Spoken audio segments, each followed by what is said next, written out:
ಹುಡುಕಾಟ ಪ್ರಾರಂಭಿಸಿದ್ದು within 2 hours ಒಳಗಡೆನೆ ಸೌಜನ್ಯ ಸಿಗ್ತಾಳೆ. ಆದ್ರೆ ಶವ ಆಗಿ ಅವಳ ಕೈಗಳನ್ನ ಅವಳದೇ ದುಪಟ್ಟ ಅಂಡ್ ID ಕಾರ್ಡ್ ಇಂದ ಮರಕ್ಕೆ ಕಟ್ಟಿರ್ತಾರೆ. And most brutal part is ಅವಳ ಯೋನಿ, ಅವಳ ಏನಿತ್ತು ಅದ್ರ ಒಳಗಡೆ 6 ಇಂಚ್ ಮಣ್ಣು ತುಂಬಿರ್ತಾರೆ. ಓ ಬಿಡಪ್ಪ, ನಮ್ ಪೊಲೀಸ್ ಅವ್ರಿಗೆ ತಮ್ಮ ಡ್ಯೂಟಿ ಮೇಲೆ ಎಷ್ಟೊಂದು ನಿಷ್ಠೆ ಇದೆ, ಒಂದೇ ದಿನದಲ್ಲಿ ಆರೋಪಿನ ಹಿಡಿದ್ ಬಿಟ್ರಲ್ಲ ಅಂತ ಪೊಲೀಸ್ ಅವ್ರ ಮೇಲೆ ಫುಲ್ ಒಂಥರ ಹೊಗಳ್ತಾ ಇರ್ತಾರೆ. ಆದ್ರೆ ಪಾಪ ಜನರಿಗೆ ಎಲ್ಲಿ ಗೊತ್ತಿತ್ತು ಈ ಕೇಸ್ ನ ರಿಯಲ್ ಆರೋಪಿ ಬೇರೆ ಯಾರೋ ಇದಾರೆ, ಪೊಲೀಸ್ ಅವರೇ ಈ ಕೇಸ್ ನ ಮಿಸ್ಲೀಡ್ ಮಾಡೋದಕ್ಕೆ ಸುಮ್ನೆ ಸಂತೋಷ್ನ ಅರೆಸ್ಟ್ ಮಾಡಿದ್ದಾರೆ ಅಂತ. ಪೊಲೀಸ್ ಅವರು ಈ ಕೇಸ್ ಅಲ್ಲಿ ಕರಪ್ಟ್ ಆಗಿದ್ದಾರೆ, ಪೊಲೀಸ್ ಅವರೇ ಸತ್ಯ ಮುಚ್ಚಿಡ್ಲಿಕ್ಕೆ ಟ್ರೈ ಮಾಡ್ತಿದ್ದಾರೆ. ಹಾಗಾಗಿ ಈ ಕೇಸ್ ನ ಇನ್ಮುಂದೆ ಪೊಲೀಸ್ ಅವರಲ್ಲದೆ CBI ಅವರು ಇನ್ವೆಸ್ಟಿಗೇಷನ್ ಮಾಡಬೇಕು, ಈ ಕೇಸ್ ನ CBI ಒಪ್ಸಿ ಅಂತ ಅಗೇನ್ ಪ್ರೊಟೆಸ್ಟ್ ಗಳು ಸ್ಟಾರ್ಟ್ ಆಗ್ತವೆ. ಸೌಜನ್ಯ ಕೇಸ್ ಒಂದೇ ಅಲ್ಲ, ನಾರಾಯಣ ಹಾಗೂ ಯಮುನಾ ಕೇಸಲ್ಲೂ, ವೇದವಲ್ಲಿ ಕೇಸಲ್ಲೂ, ಆ ಬ್ಯಾಂಕ್ ಮ್ಯಾನೇಜರ್ ನ ಕೇಸಲ್ಲೂ ಹಾಗೂ ಪದ್ಮಲತಾ ಕೇಸಲ್ಲೂ ಸೀದಾ ಡೈರೆಕ್ಟ್ ಡೌಟ್ ಬರೋದೆ ಊರಿನ ಗೌಡ್ರ ಮೇಲೆ. ಸೌಜನ್ಯ ಕೇಸ್ ಬಿಟ್ಟು ಆ ಇನ್ನೊಂದು ಕೇಸ್ ಯಾವುದು, ಅದಕ್ಕೂ ಸಂತೋಷ್ಗೂ ಏನ್ ಸಂಬಂಧ, ಅದ್ರಲ್ಲಿ ಯಾಕೆ ಸಂತೋಷ್ನ ಪೊಲೀಸ್ ಅವರು ಫಿಟ್ ಮಾಡಿದ್ರು ಅಂತ ಪ್ರತಿಯೊಂದು ಹೇಳ್ತೀನಿ. ನಾನು ಈ ಚಾನೆಲ್ ನ ಸ್ಟಾರ್ಟ್ ಮಾಡ್ದಾಗಿಂದ one of the most requested video ಬಂದು ಸೌಜನ್ಯ ಕೇಸ್ ಬಗ್ಗೆ. ಸರಿ, ನಮ್ ದೂತ ಸಭೆಯ ಪ್ರಜೆಗಳು ಇಷ್ಟೊಂದು ಕೇಳ್ತಿದಾರಲ್ಲ, ಈ ಒಂದು ಕೇಸ್ ಬಗ್ಗೆ ವಿಡಿಯೋ ಮಾಡುವ ಅಂತ ಸೌಜನ್ಯ ಕೇಸ್ ಬಗ್ಗೆ ನಾನು ರಿಸರ್ಚ್ ಸ್ಟಾರ್ಟ್ ಮಾಡಿದೆ. ಅಂಡ್ ಟ್ರಸ್ಟ್ ಮೀ, ಎಷ್ಟೊಂದು ಕಾಂಪ್ಲೆಕ್ಸ್ ಈ ಒಂದು ಕೇಸ್ ಇದೆ ಅಂತಂದ್ರೆ ನನ್ ತಲೆನೇ ಕೆಟ್ಬಿಡ್ತು. ಬಟ್ ಡೋಂಟ್ ವರಿ, ನಿಮ್ಗಂತೂ ಪ್ರತಿ ಒಂದನ್ನ ತುಂಬಾ ಸಿಂಪಲ್ ಆಗಿ ಅರ್ಥ ಮಾಡಿಸ್ತೇನೆ. ಅನ್ಕೊಳ್ಳಿ, ಒಂದು ಊರು, ಆ ಊರಲ್ಲಿ ಒಂದು ಗೌಡ್ರ ಕುಟುಂಬ ಇದೆ. ಅಂಡ್ ಆ ಗೌಡ್ರ ಕುಟುಂಬ ತುಂಬಾನೇ ಪವರ್ಫುಲ್, ಲೈಕ್ ನಾವು ಮೂವೀಸ್ ಅಲ್ಲಿ ನೋಡ್ತೀವಲ್ಲ ಹಂಗೆ. ಸೊ ಗೌಡ್ರು ಊರು ಬಂದು ಧರ್ಮಸ್ಥಳ ಅಂತ. ಆ ಒಂದು ಊರಲ್ಲಿ ಇವ್ರಿಗೆ ಸಖತ್ ಕಂಟ್ರೋಲ್ ಇರುತ್ತೆ. ಈವನ್ ಅದೇ ಒಂದು ರೀಜನ್ ಅಲ್ಲಿ ಇರುವಂತಹ ಒಂದು ತುಂಬಾನೇ ಪಾಪ್ಯುಲರ್ ದೇವಸ್ಥಾನನು ಸಹ ಇವರೇ ಕಂಟ್ರೋಲ್ ಮಾಡ್ತಿರ್ತಾರೆ. ಆ ಒಂದು ದೇವಸ್ಥಾನ ಇಂದ ಈ ಗೌಡ್ರ ಕುಟುಂಬಕ್ಕೆ ಎಷ್ಟೊಂದು ದುಡ್ಡು ಬರ್ತಾ ಇರುತ್ತೆ ಅಂತಂದ್ರೆ, ಅದೇ ದುಡ್ಡಲ್ಲಿ ಇವರು ಬೇಜನ್ ಪ್ರೈವೇಟ್ ಪ್ರೈಮರಿ ಅಂಡ್ ಹೈಸ್ಕೂಲ್ಸ್ ನ ಸ್ಥಾಪನೆ ಮಾಡಿರ್ತಾರೆ, ಬೇಜನ್ ಪ್ರೈವೇಟ್ ಮೆಡಿಕಲ್ ಕಾಲೇಜಸ್ ಇರ್ತವೆ, ಅಂಡ್ ಬೇಜನ್ ಪ್ರೈವೇಟ್ ದೊಡ್ಡ ಹಾಸ್ಪಿಟಲ್ಸ್ ಇರ್ತವೆ. ಒಟ್ಟಲ್ಲಿ ಹೇಳ್ಬೇಕು ಅಂತಂದ್ರೆ ದುಡ್ಡಿನ ಸುರಿಮಳೆ ಇವ್ರಿಗೆ. ನೋಡಿ, ನಮ್ಮ ಭಾರತ ದೇಶದಲ್ಲಿ ಒಂದು ಕಾನೂನಿದೆ, ದ ರಿಲಿಜಿಯಸ್ ಎಂಡೋಮೆಂಟ್ ಆಕ್ಟ್ 1863 ಅಂತ. ಬೇಸಿಕಲಿ ಈ ಒಂದು ಕಾನೂನು ಏನ್ ಹೇಳುತ್ತೆ ಅಂತಂದ್ರೆ, ಭಾರತದಲ್ಲಿ ಯಾವ್ದೆಲ್ಲ ಹಿಂದೂ ಟೆಂಪಲ್ಸ್ ಇದಾವೋ ಅವೆಲ್ಲ ಗವರ್ಮೆಂಟ್ ಪ್ರಾಪರ್ಟಿ. ಆ ಹಿಂದೂ ಟೆಂಪಲ್ಸ್ ನ ಮ್ಯಾನೇಜ್ಮೆಂಟ್ ಎಲ್ಲ ಗವರ್ಮೆಂಟ್ ಕೈಗೆ ಹೋಗಿ ಗವರ್ಮೆಂಟ್ ಡಿಸೈಡ್ ಮಾಡುತ್ತೆ ಆ ಮ್ಯಾನೇಜ್ಮೆಂಟ್ ಅಲ್ಲಿ ಯಾರ್ ಕೆಲ್ಸಕ್ಕೆ ಇರಬೇಕು, ಯಾರ್ ಕೆಲ್ಸಕ್ಕೆ ಇರಬಾರ್ದು, ಅಂಡ್ ಆ ಟೆಂಪಲ್ ಇಂದ ಬರ್ತಿರುವಂತಹ ಡೊನೇಷನ್ ಅಮೌಂಟ್ ನ ಏನ್ ಮಾಡಬೇಕು ಅಂತ. ಸೊ ಈ ಒಂದು ಕಾನೂನಿನ ಪ್ರಕಾರ ಗವರ್ಮೆಂಟ್ ಇಂಡಿಯಾದಲ್ಲಿ ಇರುವಂತಹ ಆಲ್ಮೋಸ್ಟ್ ಎಲ್ಲಾ ಹಿಂದೂ ಟೆಂಪಲ್ಸ್ ನ ತನ್ನ ಕಂಟ್ರೋಲ್ ಅಲ್ಲಿ ತಗೋತಾ ಇರ್ಬೇಕಾದ್ರೆ ಗವರ್ಮೆಂಟ್ ಅಫಿಷಿಯಲ್ಸ್ ಧರ್ಮಸ್ಥಳ ಶ್ರೀ ಮಂಜುನಾಥ ದೇವಸ್ಥಾನಕ್ಕೂ ರೀಚ್ ಔಟ್ ಮಾಡ್ತಾರೆ. ಅಂಡ್ ಆಗ ಇಷ್ಟು ದಿನ ಟೆಂಪಲ್ ನ ಕಂಟ್ರೋಲ್ ಮಾಡ್ತಿದ್ದಂತಹ ಆ ಗೌಡ್ರ ಕುಟುಂಬ ಏನ್ ಹೇಳುತ್ತೆ ಗೊತ್ತಾ, ಇಲ್ಲ ಇದು ಹಿಂದೂ ಟೆಂಪಲ್ ಅಲ್ಲ, ಇದು ಜೈನ್ ಫ್ಯಾಮಿಲಿಗೆ ಬಿಲಾಂಗ್ ಮಾಡುವಂತಹ ಒಂದು ಪ್ರೈವೇಟ್ ಟೆಂಪಲ್ ಅಂತ ಹೇಳ್ತಾರೆ. ನಾನು ಇಷ್ಟು ದಿನ ಧರ್ಮಸ್ಥಳ ಶ್ರೀ ಮಂಜುನಾಥ ದೇವಸ್ಥಾನ ಒಂದು ಹಿಂದೂ ಟೆಂಪಲ್ ಅಂತ ಅನ್ಕೊಂಡಿದ್ದೆ. ಆದ್ರೆ ಈಗಷ್ಟೇ ನನಗೂ ಗೊತ್ತಾಗಿದ್ದು ಇದು ಹಿಂದೂ ಟೆಂಪಲ್ ಅಲ್ಲ, ಇದು ಒಂದು ಜೈನ್ ಫ್ಯಾಮಿಲಿಗೆ ಬಿಲಾಂಗ್ ಮಾಡುವಂತಹ ಪ್ರೈವೇಟ್ ಜೈನ್ ಟೆಂಪಲ್ ಅಂತ. ಸೊ ಹೀಗಾಗಿ ಗವರ್ಮೆಂಟ್ ಅಫಿಷಿಯಲ್ಸ್ ಏನೂ ಮಾಡಕ್ಕಾಗದೆ ಇವತ್ತಿನವರೆಗೂ ಈ ಒಂದು ಧರ್ಮಸ್ಥಳ ಶ್ರೀ ಮಂಜುನಾಥ ದೇವಸ್ಥಾನನ ಒಂದು ಪ್ರೈವೇಟ್ ಟ್ರಸ್ಟ್ ನಡೆಸ್ಕೊಂಡು ಹೋಗ್ತಿದೆ. ಅಂಡ್ ಆ ಪ್ರೈವೇಟ್ ಟ್ರಸ್ಟ್ ನ ಓನರ್ ಯಾರು, ಅದೇ ಗೌಡ್ರ ಕುಟುಂಬ. ನೋಡಿ, ನಾನು ಈ ವಿಡಿಯೋದಲ್ಲಿ ಯಾರ್ದನ್ನು ರಿಯಲ್ ನೇಮ್ಸ್ ನ ಬಳಸ್ತಿಲ್ಲ. ಪ್ರೀವಿಯಸ್ಲಿ ಬೇರೆ ಯೂಟ್ಯೂಬರ್ಸ್ ತಮ್ಮ ವಿಡಿಯೋಸ್ ಅಲ್ಲಿ ರಿಯಲ್ ನೇಮ್ಸ್ ನ ಬಳಸಿದ್ದಾರೆ ಅನ್ನೋ ಒಂದೇ ಒಂದು ಕಾರಣಕ್ಕೆ ಅವ್ರ ವಿಡಿಯೋಸ್ ನ ಡಿಲೀಟ್ ಮಾಡಿಸಿದ್ದಾರೆ. ಸೊ ಅವ್ರ ಜೊತೆ ಆಗಿದ್ದು ನನ್ ಜೊತೆ ಆಗೋದ್ ಬೇಡ, ಸತ್ಯ ಮುಚ್ಚೋಗೋದು ನನ್ಗೆ ಇಷ್ಟ ಇಲ್ಲ. ಹಾಗಾಗಿ ನಾನು ಇಲ್ಲಿ ರಿಯಲ್ ನೇಮ್ಸ್ ನ ಬಳಸ್ತಿಲ್ಲ. ಆದ್ರೆ ನಾನು ಯಾರನ್ನ ಪಾಯಿಂಟ್ ಔಟ್ ಮಾಡಿ ಹೇಳ್ತಿದ್ದೀನಿ ಅನ್ನೋದು ಮಾತ್ರ ನಿಮಗೆ ತುಂಬಾ ಕ್ಲಿಯರ್ಲಿ ಅರ್ಥ ಆಗುತ್ತೆ. Don't worry.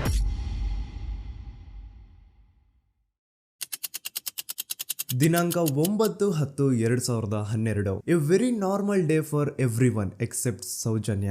ಧರ್ಮಸ್ಥಳ ಹತ್ರ ಇರುವಂತಹ ಪಂಗಳ್ ಅನ್ನೋ ಒಂದು ಸಣ್ಣ ಹಳ್ಳಿಗೆ ಬಿಲಾಂಗ್ ಮಾಡುವಂತಹ ಸೌಜನ್ಯ ತುಂಬಾನೇ ಒಳ್ಳೆ ಹುಡುಗಿ. SDM ಕಾಲೇಜ್ ಆಫ್ ಉಜ್ರಿಯಲ್ಲಿ 2nd PUC ಓದ್ತಿದ್ದಂತಹ ಇವಳು ತುಂಬಾನೇ ಬ್ರೈಟ್ ಸ್ಟೂಡೆಂಟ್ ಕೂಡ. ಸೊ ಒಂದು ದಿನ ಅಂದ್ರೆ 9 ಅಕ್ಟೋಬರ್ 2012 ಬೆಳಿಗ್ಗೆ 7:30-8 ಗಂಟೆ ಹಾಗೆ ಆಸ್ ಯೂಶುವಲ್ ತನ್ನ ಕಾಲೇಜ್ ಹೋಗೋದಕ್ಕೆ ರೆಡಿ ಆಗ್ತಿರ್ತಾಳೆ. ಅವತ್ತು ಮಂಗಳವಾರದ ದಿನ ಅಂಡ್ ಅವತ್ತು ಲೋಕಲ್ ಫೆಸ್ಟಿವಲ್ ಬೇರೆ ಇರುತ್ತೆ, ಹೊಸ ಅಕ್ಕಿ ಅಂತ. ಈ ಒಂದು ಲೋಕಲ್ ಫೆಸ್ಟಿವಲ್ ದಿನ ಮನೆ ಒಳಗಡೆ ಏನೇ ಅಡುಗೆ ಮಾಡಿದ್ರು ಹೊಸ ಅಕ್ಕಿನೇ ಬಳಸಬೇಕು. ಸೊ ಹೊಸ ಅಕ್ಕಿ ತಂದು ಬ್ರೇಕ್ಫಾಸ್ಟ್ ನ ರೆಡಿ ಮಾಡೋಷ್ಟ್ರಲ್ಲಿ ಸೌಜನ್ಯ ಅವ್ರ ತಾಯಿ ತುಂಬಾ ಲೇಟ್ ಮಾಡ್ತಾರೆ. ಸೊ ಕಾಲೇಜ್ಗೆ ಲೇಟ್ ಆಗ್ತಿದೆ ಅಂತ ಈ ಸೌಜನ್ಯ ಟಿಫಿನ್ ಸಹ ಮಾಡದೆ ಹಾಗೆ ಹೋಗ್ತಾಳೆ. ಅವಳ ತಲೆಯಲ್ಲಿ ಏನಿತ್ತು ಅಂತಂದ್ರೆ, ಹೆಂಗೋ ಇವತ್ತು ಲೋಕಲ್ ಫೆಸ್ಟಿವಲ್ ಬೇರೆ ಇದೆ, ಹಾಗಾಗಿ ಮೇ ಬಿ ಕಾಲೇಜು ಬೇಗ ಬಿಡ್ಬೋದು, ಸೊ ಮಧ್ಯಾಹ್ನ ಡೈರೆಕ್ಟ್ ಮನೆಗೆ ಬಂದು ಊಟ ಬಿಡು ಅಂತ ಅವಳು ಅನ್ಕೊಂಡಿರ್ತಾಳೆ. ಆದ್ರೆ ಕಾಲೇಜ್ ಹೋಗಾದ್ಮೇಲೆ ಗೊತ್ತಾಗುತ್ತೆ ಅವತ್ತು ಅವಳಿಗೆ ಸ್ಪೆಷಲ್ ಕ್ಲಾಸಸ್ ಬೇರೆ ಇದೆ ಅಂತ. ಸೌಜನ್ಯ ಬ್ರೇಕ್ಫಾಸ್ಟ್ ಕೂಡ ಮಾಡಿರಲ್ಲ ಅಂಡ್ ಲಂಚ್ ಬಾಕ್ಸ್ ಕೂಡ ತಂದಿರಲ್ಲ. ಹಾಗಾಗಿ ಲಂಚ್ ಟೈಮ್ ಅಲ್ಲಿ ಸೌಜನ್ಯನ ಒಬ್ಳು ಫ್ರೆಂಡ್ ಜಾನ್ವಿ ತಾನ್ ತಂದಿರುವಂತಹ ಲಂಚ್ ಬಾಕ್ಸ್ ಅಲ್ಲಿ ಒಂದಿಷ್ಟು ಲಂಚ್ ನ ಆಫರ್ ಮಾಡ್ತಾಳ. ಆದ್ರೆ ಸೌಜನ್ಯ ಪರವಾಗಿಲ್ಲ ನೀನ್ ತಿನ್ನು, ನಾನ್ ಮನೆಗೆ ಹೋಗ್ಬಿಟ್ಟು ಊಟ ಮಾಡ್ಕೊಂತೀನಿ ಅಂತ ಹೇಳ್ತಾಳ. ಸುಮಾರು ಮಧ್ಯಾಹ್ನದ 3:45ಕ್ಕೆ ಕಾಲೇಜ್ ಬಿಡುತ್ತೆ. ಸೌಜನ್ಯ ಕಾಲೇಜ್ ಇಂದ ಬಸ್ ಅಲ್ಲಿ ಬಂದು ನೇತ್ರಾವತಿ ಬಸ್ ಸ್ಟಾಪ್ ಹತ್ರ ಇಳ್ಕೋತಾಳ. ಅವಳ ಜೊತೆ ಅವಳ ಕ್ಲಾಸ್ ಮೇಟ್ಸ್ ಅಂಡ್ ಫ್ರೆಂಡ್ಸ್ ಎಲ್ಲ ಇರ್ತಾರೆ. ಸೊ ಅವ್ರಿಗೆಲ್ಲ ಬಾಯ್ ಹೇಳ್ಬಿಟ್ಟು ಸೌಜನ್ಯ ತನ್ನ ಮನೆ ಕಡೆಗೆ ಹೊರಡ್ತಾಳ. ನೇತ್ರಾವತಿ ಬಸ್ ಸ್ಟಾಪ್ ಇಂದ ಸೌಜನ್ಯ ಮನೆಗೆ 20 ಮಿನಿಟ್ಸ್ ನ ವಾಕ್ ಇರುತ್ತೆ. ಮ್ಯಾಕ್ಸ್ ಟು ಮ್ಯಾಕ್ಸ್ 30 ಮಿನಿಟ್ ಹಿಡಿಬಹುದು. ಸೊ ಸೌಜನ್ಯ ನಡ್ಕೊಂಡು ಮನೆ ಕಡೆಗೆ ಹೋಗ್ತಾ ಇರ್ತಾಳೆ. ಒಂದ್ ಸ್ವಲ್ಪ ದೂರದಲ್ಲಿ ಪ್ರಕೃತಿ ಹಾಸ್ಪಿಟಲ್ ಅಂತ ಒಂದಿರುತ್ತೆ. ಅಲ್ಲಿನ ಸೆಕ್ಯೂರಿಟಿ ಗಾರ್ಡ್ ಸೌಜನ್ಯ ನಡ್ಕೊಂಡು ಹೋಗ್ತಾ ಇರೋದನ್ನ ನೋಡ್ತಾನೆ ಕೂಡ. ನಂತರ ಸೌಜನ್ಯ ಒಂದು 10 ನಿಮಿಷ ಹಂಗೆ ಮುಂದೆ ನಡ್ಕೊಂಡು ಹೋಗಾದ್ಮೇಲೆ ಸೌಜನ್ಯಗೆ ತನ್ನ ಮಾವ ಸಿಗ್ತಾರ. ಅವರು ಸೌಜನ್ಯನ ನೋಡಿ ಮಾತಾಡಿಸ್ತಾರೆ. ಯಾಕಮ್ಮ ಕಾಲೇಜಿಂದ ಇಷ್ಟು ಲೇಟ್ ಬರ್ತಿದೀಯಾ ಅಂತ ಕೇಳ್ತಾರೆ. ಆಗ ಸೌಜನ್ಯ ಇಲ್ಲ ಮಾವ, ಕಾಲೇಜಲ್ಲಿ ಸ್ಪೆಷಲ್ ಕ್ಲಾಸ್ ಇತ್ತು ಹಾಗಾಗಿ ಲೇಟ್ ಆಗ್ಬಿಡ್ತು ಅಂತ ಹೇಳಿ ಒಂದೆರಡು ಮಾತಾಡಿಸಿ ನಂತರ ತನ್ನ ಮನೆ ಕಡೆಗೆ ತಾನು ಹೊರಡ್ತಾಳ. ಈಗ ಆ ಒಂದು ಪಾಯಿಂಟ್ ಇಂದ ಸೌಜನ್ಯಗೆ ತನ್ನ ಮನೆ ಹೋಗ್ಲಿಕ್ಕೆ 10 ನಿಮಿಷ ಬೇಕು. ಮ್ಯಾಕ್ಸ್ ಟು ಮ್ಯಾಕ್ಸ್ 20 ಮಿನಿಟ್ ಅನ್ಕೊಳ್ಳಿ. 3:45ಕ್ಕೆ ಕಾಲೇಜ್ ಬಿಟ್ರೆ ಅರೌಂಡ್ 4:30ಗೆ ಮನೇಲಿ ಇರ್ಬೇಕಾಗಿದ್ದು ಹುಡುಗಿ 6:30-7 ಗಂಟೆ ಆಗಿದ್ರು ಮನೆಗೆ ಸೇರಿರಲ್ಲ. ಸೊ ಮನೇಲಿ ಸೌಜನ್ಯ ಅವ್ರ ತಾಯಿಗೆ ಟೆನ್ಷನ್ ಸ್ಟಾರ್ಟ್ ಆಗುತ್ತೆ. ಏನಪ್ಪಾ ಈ ಹುಡುಗಿ ಎಷ್ಟೊತ್ತಾದ್ರೂ ಇನ್ನು ಮನೆಗ್ ಬಂದಿಲ್ವಲ್ಲ ಅಂತ. ಸೊ ಅವ್ರೇನ್ ಮಾಡ್ತಾರೆ, ಸೌಜನ್ಯ ಅವ್ರ ತಂದೆ ಕಾಲ್ ಮಾಡ್ಬಿಟ್ಟು ರೀ ಹಿಂಗೆ 3:30-4 ಗಂಟೆಗೆ ಕಾಲೇಜಿಂದ ಮನೆಗ್ ಬರ್ತಿದ್ದಿದ್ ನಮ್ ಹುಡುಗಿ ಇವತ್ತು 7 ಗಂಟೆ ಆದ್ರೂ ಇನ್ನು ಮನೆಗ್ ಬಂದಿಲ್ಲ, ನೀವು ಸ್ವಲ್ಪ ಬೇಗ ಮನೆಗ್ ಬಂದು ವಿಚಾರಿಸಿ ಅಂತ ಗಾಬ್ರಿಲಿ ಹೇಳ್ತಾರ. ಸರಿ ಅಂತ ಸೌಜನ್ಯ ಅವ್ರ ತಂದೆ ಮನೆಗ್ ಬಂದ್ಬಿಟ್ಟು ಸೌಜನ್ಯನ ಫ್ರೆಂಡ್ಸ್ ಕ್ಲಾಸ್ ಮೇಟ್ಸ್ ಯಾರ್ದೆಲ್ಲ ಅವ್ರ ಹತ್ರ ನಂಬರ್ ಇರುತ್ತೋ ಅವ್ರಿಗೆಲ್ಲ ಕಾಲ್ ಮಾಡ್ಬಿಟ್ಟು ಸೌಜನ್ಯ ಬಗ್ಗೆ ಕೇಳ್ತಾರ. ನಮ್ ಹುಡುಗಿ ಏನಾದ್ರೂ ನಿಮ್ ಮನೆಗ್ ಬಂದಿದ್ದಾಳ ಅಮ್ಮ ಅಂತ. ಆದ್ರೆ ಸೌಜನ್ಯನ ಫ್ರೆಂಡ್ಸ್ ಅಂಡ್ ಕ್ಲಾಸ್ ಮೇಟ್ಸ್ ಎಲ್ಲ ಇಲ್ಲ ಅಂಕಲ್ ನಮ್ಮ ಮನೆಗಂತೂ ಸೌಜನ್ಯ ಏನು ಬಂದಿಲ್ಲ, ಅವಳು ಬಸ್ ಸ್ಟಾಪ್ ಇಂದ ಸೀದಾ ನಿಮ್ ಮನೆ ಕಡೆಗೇನೆ ಹೊರಟ್ಲಲ್ವಾ, ಯಾಕೆ ಇನ್ನೂ ಬಂದಿಲ್ವಾ ಅಂತ ಕೇಳ್ತಾರ. ಆಗ ಸೌಜನ್ಯ ಅವ್ರ ತಂದೆ ಇಲ್ಲಮ್ಮ ಬಂದಿಲ್ಲ ಹಾಗಾಗಿನೇ ಕಾಲ್ ಮಾಡಿರೋದು ಅಂತ ಹೇಳಿ ಕಾಲ್ ಕಟ್ ಮಾಡ್ತಾರ. ದೆನ್ ಸೌಜನ್ಯ ಅವ್ರ ತಂದೆ ಸೌಜನ್ಯ ಅವ್ರ ಮಾವ ಕಾಲ್ ಮಾಡ್ತಾರ. ಅಳಿಯ ಎಲ್ಲಿದ್ಯಾ, ನನ್ ಮಗಳು ಇನ್ನು ಮನೆಗ್ ಬಂದಿಲ್ಲ, ನೀನೇನಾದ್ರೂ ಅವಳನ್ನ ನೋಡ್ದ ಅಂತ ಕೇಳ್ತಾರ. ಆ ಕಡೆಯಿಂದ ಅವರು ಸೌಜನ್ಯನ ಮಾವ ಹೇಳ್ತಾರೆ, ಹ್ಞೂ ನಾನ್ ನೋಡ್ದೆ, 4:15 ಹಾಗೆ ಆ ಹುಡುಗಿ ಕಾಲೇಜಿಂದ ಬರ್ಬೇಕಾದ್ರೆ ನನಗ್ ಕಾಣಿಸಿದ್ಲು, ನಾನ್ ಸ್ವಲ್ಪ ಮಾತಾಡ್ದೆ ಅವಳ ಹತ್ರ, ಅದಾದ್ಮೇಲೆ ಅವಳು ಮನೆ ಕಡೆ ಹೋದ್ಲಲ್ಲ, ಯಾಕೆ ಇನ್ನೂ ಬಂದಿಲ್ವಾ ಅಂತ ಅವರೇ ಉಲ್ಟಾ ಕ್ವಶನ್ ಕೇಳ್ತಾರ. ಈ ಕಡೆ ಸೌಜನ್ಯ ಅವ್ರ ತಂದೆ ಇಲ್ಲ 7 ಗಂಟೆ ಆದ್ರೂ ಮಗು ಇನ್ನು ಮನೆಗ್ ಬಂದಿಲ್ಲ, ನಮ್ಗೆ ಯಾಕೋ ತುಂಬಾ ಗಾಬರಿ ಆಗ್ತಿದೆ, ನೀನೊಂದ್ ಕೆಲ್ಸ ಮಾಡು, ನಮ್ಮವ್ರನ್ನೆಲ್ಲ ಸೇರ್ಸು, ಎಲ್ರೂ ಸೇರಿ ಹುಡುಕುವ ಅವಳನ್ನ ಅಂತ ಸುಮಾರು ರಾತ್ರಿ 7 ಗಂಟೆಯಿಂದ ಹಿಡಿದು 11 ಗಂಟೆವರೆಗೂ ಸೌಜನ್ಯನ ಮನೆಯವರು ಅಂಡ್ ಊರಿನ ಜನ 200-300 ಜನ ಸೇರ್ಕೊಂಡು ಸೌಜನ್ಯನ ಹುಡುಕ್ತಾರೆ. ಆದ್ರೆ ಸೌಜನ್ಯನ ಒಂದು ಸುಳಿವು ಸಿಗಲ್ಲ. ಸೊ ಕೊನೆಗೆ ಸಹಾಯ ಕೇಳ್ತಾ ರಾತ್ರಿ 11 ಗಂಟೆ ಹಾಗೆ ಸೌಜನ್ಯನ ತಂದೆ ತಾಯಿ ಅಂಡ್ ಊರಿನ ಜನ ಎಲ್ಲ ಬೆಳ್ತಂಗಡಿ ಪೊಲೀಸ್ ಸ್ಟೇಷನ್ ಹತ್ರ ಹೋಗ್ತಾರ. ಅಲ್ಲಿ ಪೊಲೀಸ್ ಅವ್ರ ಹತ್ರ ಕಾಲೇಜ್ ಹೋಗಿದ್ ನಮ್ ಹುಡುಗಿ ಇಷ್ಟೊತ್ತಾದ್ರೂ ಇನ್ನು ಮನೆಗ್ ಬಂದಿಲ್ಲ, ಎಷ್ಟು ಹುಡುಕಿದ್ರು ಸಿಗ್ತಾ ಇಲ್ಲ, ಸೊ ಪ್ಲೀಸ್ ಒಂದು ಮಿಸ್ಸಿಂಗ್ ರಿಪೋರ್ಟ್ ನ ಫೈಲ್ ಮಾಡಿ ನಮ್ ಹುಡುಗಿನ ಹುಡುಕೊಡಿ ಅಂತ ಕೇಳ್ಕೊತಾರ. ಆದ್ರೆ ಪೊಲೀಸ್ ಅವರು ಒಪ್ಪಲ್ಲ. ಇಲ್ಲ ಯಾವುದೇ ಪರ್ಸನ್ ಮಿಸ್ಸಿಂಗ್ ಆದ್ರೆ ಆಫ್ಟರ್ 24 ಅವರ್ಸ್ ಆದ್ಮೇಲೆನೆ ರಿಪೋರ್ಟ್ ಫೈಲ್ ಮಾಡಕ್ಕಾಗೋದು. ಸೊ ನೀವ್ ಒಂದ್ ಕೆಲ್ಸ ಮಾಡಿ, ಈಗ ಮನೆಗ್ ಹೋಗಿ ನಾಳೆ ಬೆಳಿಗ್ಗೆವರೆಗೂ ನೋಡಿ, ನಾಳೆ ಬೆಳಿಗ್ಗೆವರೆಗೂ ನಿಮ್ ಮಗಳು ನಿಮ್ ಮನೆಗ್ ಬಂದಿಲ್ಲ ಅಂತಂದ್ರೆ ಆಗ ಬಂದ್ಬಿಟ್ಟು ಮಿಸ್ಸಿಂಗ್ ರಿಪೋರ್ಟ್ ನ ಫೈಲ್ ಮಾಡಿಸಿ ಅಂತ ಹೇಳಿ ಕಳಿಸ್ತಾರ. ಆಗ ಆಲ್ಮೋಸ್ಟ್ ಮಿಡ್ ನೈಟ್ ಆಗಿರೋದ್ರಿಂದ ಅಂಡ್ ಮಳೆ ಬೇರೆ ತುಂಬಾ ಜೋರಾಗಿ ಬರ್ತಾ ಇರುತ್ತೆ. ಸೊ ಈ ಸಿಚುವೇಶನ್ ಅಲ್ಲಿ ಸೌಜನ್ಯನ ಹುಡುಕ್ಲಿಕ್ಕೆ ಆಗಲ್ಲ. ನಾಳೆ ಬೆಳಿಗ್ಗೆ ಸೇರ್ಕೊಂಡು ಅಗೇನ್ ಎಲ್ರು ಸೌಜನ್ಯನ ಹುಡುಕುವ ಅಂತ ಸೌಜನ್ಯನ ಮನೆಯವರು ಅಂಡ್ ಊರಿನ ಜನ ಎಲ್ರು ತಮ್ಮ ಮನೆಗೆ ಹೋಗ್ಬಿಡ್ತಾರ.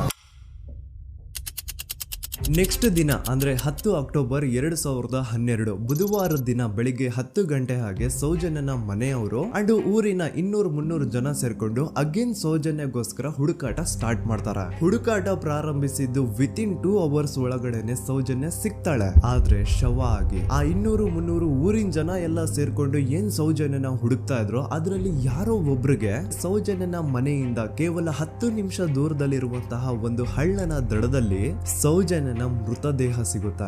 ಈಗ ಸತ್ತಿರುವಂತಹ ಸೌಜನ್ಯನ ಡೆಡ್ ಬಾಡಿ ಯಾವ ಒಂದು ಕಂಡೀಷನ್ ಅಲ್ಲಿ ಇತ್ತು ಅಂತ ಹೇಳ್ತೀನಿ, ಸ್ವಲ್ಪ ಗಮನ ಇಟ್ಟು ಕೇಳಿಸ್ಕೊಳ್ಳಿ. ಅವಳ ಕೈಗಳನ್ನ ಅವಳದೇ ದುಪಟ್ಟ ಅಂಡ್ ID ಕಾರ್ಡ್ ಇಂದ ಮರಕ್ಕೆ ಕಟ್ಟಿರ್ತಾರ. ಅವಳ ಬಾಡಿ ಎಲ್ಲ ನೇಕೆಡ್ ಇರುತ್ತೆ, ಮೈ ಮೇಲೆ ಸರಿಯಾದ ಬಟ್ಟೆ ಇರಲ್ಲ, ಮೈ ಮೇಲೆ ಮಲ್ಟಿಪಲ್ ಕಟ್ ಮಾರ್ಕ್ಸ್ ಇರುತ್ತೆ, ತುಂಬಾ ಜೋರಾಗಿ ಹೊಡೆದಿರುವಂತಹ ಗಾಯಗಳು ಮೈ ಮೇಲೆ ಎದ್ದು ಕಾಣಿಸ್ತಿರ್ತವೆ. ಅವಳ ರಿಪ್ಸ್ ಎದೆ ಭಾಗದ ಮೂಳೆಗಳೆಲ್ಲ ಮುರಿದು ಹೋಗ್ಬಿಟ್ಟಿರ್ತವೆ. And most brutal part is ಅವಳ ಯೋನಿ, ಅವಳ ಏನಿತ್ತೋ ಅದ್ರ ಒಳಗಡೆ 6 ಇಂಚ್ ಮಣ್ಣು ತುಂಬಿರ್ತಾರೆ. ಆ ಬಾಡಿ ಕಂಡೀಷನ್ ನ ನೋಡಿದಾದ್ಮೇಲೆ ಒಂದಂತೂ ತುಂಬಾ ಕ್ಲಿಯರ್ ಆಗಿ ಅರ್ಥ ಆಗುತ್ತೆ, ಅವಳನ್ನ ಯಾರೋ ತುಂಬಾ ಫೋರ್ಸ್ಫುಲಿ ಮಾಡಿ ನಂತರ ನಿರ್ದಯವಾಗಿ ಸಾಯಿಸಿದ್ದಾರೆ ಅಂತ. ಇಲ್ಲಿ ಕ್ರಿಮಿನಲ್ಸ್ ನ ಬುದ್ಧಿವಂತಿಕೆ ನೋಡಿ ಪೊಲೀಸ್ ಅವ್ರಿಗೆ ಏನೂ ಸುಳಿವು ಸಿಗ್ಬಾರ್ದು ಅಂತ ಅವಳ ಯೋನಿ ಒಳಗಡೆ 6 ಇಂಚ್ ಅಷ್ಟು ಮಣ್ಣು ತುಂಬ ಹೋಗಿರ್ತಾರೆ. ಸೊ ದೆನ್ ಪೊಲೀಸ್ ಅವ್ರಿಗೆ ವಿಷಯ ಗೊತ್ತಾಗುತ್ತೆ. ಅವರು ಸ್ಪಾಟ್ ಗೆ ಬಂದು ಸೌಜನ್ಯನ ಬಾಡಿನ ರಿಕವರ್ ಮಾಡಿ ಆ ಒಂದು ಸ್ಪಾಟ್ ನ ಕಂಪ್ಲೀಟ್ ಸೀಸ್ ಮಾಡ್ತಾರೆ. ಒಬ್ಳು ಸಾಮಾನ್ಯ ಮಿಡಲ್ ಕ್ಲಾಸ್ ಹುಡುಗಿ, ಒಬ್ಳು ವೆರಿ ಬ್ರೈಟ್ ಸ್ಟೂಡೆಂಟ್ ನ ಈ ಮಟ್ಟಿಗೆ ಇಷ್ಟು ನಿರ್ದಯವಾಗಿ ಸಾಯಿಸಿರೋದು ಯಾರು?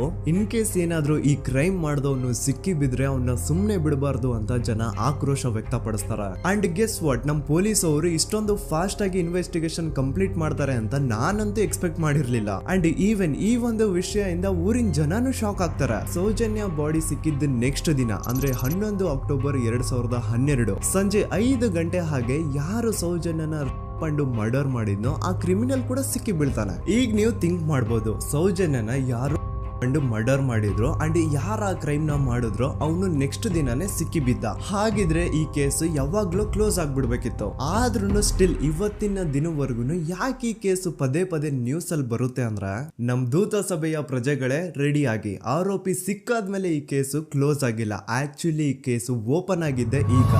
ನೋಡಿ, ಸೌಜನ್ಯನ ಬಾಡಿ ಸಿಕ್ಕಿದ್ದು ನೆಕ್ಸ್ಟ್ ದಿನ ಅಂದ್ರೆ 11 ಅಕ್ಟೋಬರ್ 2012. PSI ಯೋಗೇಶ್ ಅವರು ಯಾರನ್ನ ಈ ಕೇಸಲ್ಲಿ ಅರೆಸ್ಟ್ ಮಾಡಿದ್ರು ಅಂದ್ರೆ ಆತನ ಹೆಸರು ಬಂದು ಸಂತೋಷ್ ರಾವ್. 28-29 ವಯಸ್ಸಿರುವಂತಹ Santosh Rao first of all ಧರ್ಮಸ್ಥಳದವನು ಅಲ್ವೇ ಅಲ್ಲ, ಅವನು ಶೃಂಗೇರಿ. ಅವನು ಸಂತೋಷ್ ರಾವ್ ನ ತಂದೆ ಸ್ಕೂಲ್ ಟೀಚರ್ ಅಂಡ್ ತಾಯಿ ಹೌಸ್ ವೈಫ್.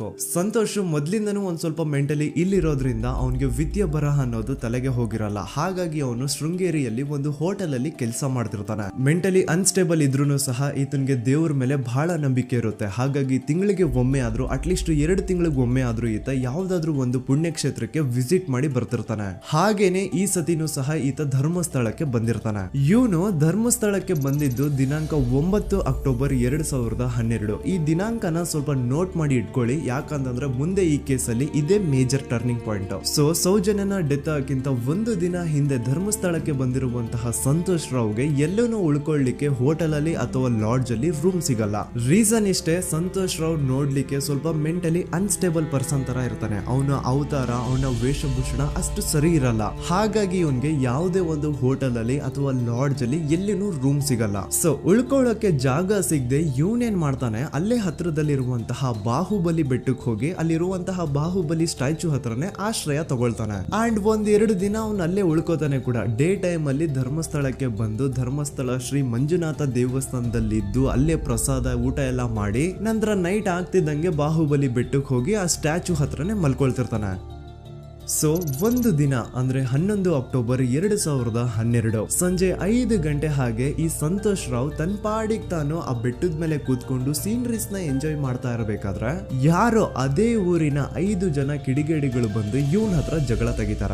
ಈ 5 ಜನ ಯಾರು ಅಂತ ನಂತರ ಹೇಳ್ತೀನಿ. ಸೊ ಈ 5 ಜನ ಕಿಡಿಗೇಡಿಗಳು ಸಂತೋಷ್ ರಾವ್ ಹತ್ರ ಜಗಳ ತೆಗೆದು ಅವನ್ನ ಅವಾಚ್ಯ ಶಬ್ದಗಳಿಂದ ಬೈದು ಅವನ್ನ ಹೊಡೆದು, ಅಷ್ಟೇ ಸಾಲದೆ ಆ 5 ಜನ ಸಂತೋಷ್ ರಾವ್ನ ಪೊಲೀಸ್ ಸ್ಟೇಷನ್ಗೆ ಎಳ್ಕೊಂಡ್ ಬಂದು ಇವನು ನಾವು ಬಾಹುಬಲಿ ಬೆಟ್ಟಕ್ಕೆ ಅಂತ ಹೋಗಿದ್ರೆ ಅಲ್ಲಿ ನಮ್ಮ ಮೇಲೆ ಅಟ್ಯಾಕ್ ಮಾಡ್ದ, ಇವ್ನು ನೋಡ್ಲಿಕ್ಕೂ ಸಹ ಒಳ್ಳೆ ಸೈಕೋ ಕಿಲ್ಲರ್ ಇದ್ದಂಗಿದಾನೆ, ನಮ್ಗೆ ಯಾಕೋ ನಿನ್ನೆ ನಮ್ಮ ಊರಲ್ಲಿ ನಡೆದಿರುವಂತಹ ಘಟನೆ ಆ ಸೌಜನ್ಯನ ಪಂಡು ಮರ್ಡರ್ ಇವನೇ ಮಾಡಿದಾನೆ ಅಂತ ಡೌಟ್ ಬರ್ತಿದೆ ಅಂತ ಆ 5 ಜನ ಕಿಡಿಗೇಡಿಗಳು ಸಂತೋಷ್ ರಾವ್ನ ಪೊಲೀಸ್ ಅವ್ರ ಹತ್ರ ಹಾಕೊಡ್ತಾರ. ಅಂಡ್ ಪೊಲೀಸ್ ಅವ್ರು ಕೂಡ ಎಂತವ್ರು ನೋಡಿ, ಯಾರೋ 5 ಜನ ಕಿಡಿಗೇಡಿಗಳು ಬಂದು ಇವನೇ ಕೊಲೆ ಮಾಡಿದಾನೆ ಅಂತ ಹೇಳಿದ ತಕ್ಷಣ ಹಿಂದೆ ಮುಂದೆ ಕ್ರಾಸ್ ಚೆಕ್ ಮಾಡದೆ ಸಂತೋಷ್ ರಾವ್ನ ಅರೆಸ್ಟ್ ಮಾಡಿ ಸೌಜನ್ಯ ಕೇಸ್ನ ಆರೋಪಿ ಸಿಕ್ಕಿದಾನೆ ಅಂತ ಎಲ್ಲಾ ಕಡೆ ಘೋಷಣೆ ಮಾಡ್ಬಿಡ್ತಾರ. ಜನರಿಗೆ ಈ ಕಡೆ ಒಂಥರ ನೆಮ್ಮದಿ, ಓ ಬಿಡಪ್ಪ ನಮ್ ಪೊಲೀಸ್ ಅವ್ರಿಗೆ ತಮ್ಮ ಡ್ಯೂಟಿ ಮೇಲೆ ಎಷ್ಟೊಂದು ನಿಷ್ಠೆ ಇದೆ, ಒಂದೇ ದಿನದಲ್ಲಿ ಆರೋಪಿನ ಹಿಡಿದ್ಬಿಟ್ರಲ್ಲ ಅಂತ ಪೊಲೀಸ್ ಅವ್ರ ಮೇಲೆ ಫುಲ್ ಒಂಥರ ಹೊಗಳ್ತಾ ಇರ್ತಾರೆ. ಆದ್ರೆ ಪಾಪ ಜನರಿಗೆ ಎಲ್ಲಿ ಗೊತ್ತಿತ್ತು ಈ ಕೇಸ್ ನ ರಿಯಲ್ ಆರೋಪಿ ಬೇರೆ ಯಾರೋ ಇದಾರೆ, ಪೊಲೀಸ್ ಅವರೇ ಈ ಕೇಸ್ ನ ಮಿಸ್ಲೀಡ್ ಮಾಡೋದಕ್ಕೆ ಸುಮ್ನೆ ಸಂತೋಷ್ ನ ಅರೆಸ್ಟ್ ಮಾಡಿದ್ದಾರೆ ಅಂತ. ಸೊ ಸಂತೋಷ್ ರಾವ್ ಒಂದು ಹುಡುಗಿಯ ರೇಪ್ ಅಂಡ್ ಮರ್ಡರ್ ಕೇಸ್ ಅಲ್ಲಿ ಅರೆಸ್ಟ್ ಆಗಿದ್ದಾನೆ ಅನ್ನೋ ವಿಷಯ ಸಂತೋಷ್ ನ ತಾಯಿಗೆ ಗೊತ್ತಾದಾಗ ಅವ್ರ ಪಾಪ ನೋವಲ್ಲಿ ಕುರ್ಗಿ ಸಾಯ್ತಾರ. ಅಂಡ್ ಇನ್ನು ಅವ್ರ ತಂದೆ ಒಂದು ಕಡೆ ಪಾಪ ಹೆಂಡತಿನ ಕಳ್ಕೊಂಡಿರುವಂತಹ ನೋವು, ಇನ್ನೊಂದು ಕಡೆ ಮಗ ನೋಡಿದ್ರೆ ಯಾವ್ದೋ ಫಾಲ್ಸ್ ಕೇಸ್ ಅಲ್ಲಿ ಅರೆಸ್ಟ್ ಆಗಿದ್ದಾನೆ. ಈ ಕಡೆ ಕೇಸ್ ನ ಇನ್ವೆಸ್ಟಿಗೇಷನ್ ನಡೀತಾ ಇದೆ. ಅಂಡ್ ಇಲ್ಲಿ ನಾನು PSI ಯೋಗೇಶ್ ಅವ್ರ ಬಗ್ಗೆ ಅಂತೂ ಮೆನ್ಷನ್ ಮಾಡ್ಲೇಬೇಕು. ಈ ಪೊಲೀಸ್ ಆಫೀಸರು ಗೊತ್ತಿದ್ದು ಈ ತಪ್ಪನ ಮಾಡಿದ್ರು ಅಥವಾ ಗೊತ್ತಿಲ್ದೇನೆ ಈ ತಪ್ಪನ ಮಾಡಿದ್ರು ನನ್ಗಂತೂ ಗೊತ್ತಿಲ್ಲ.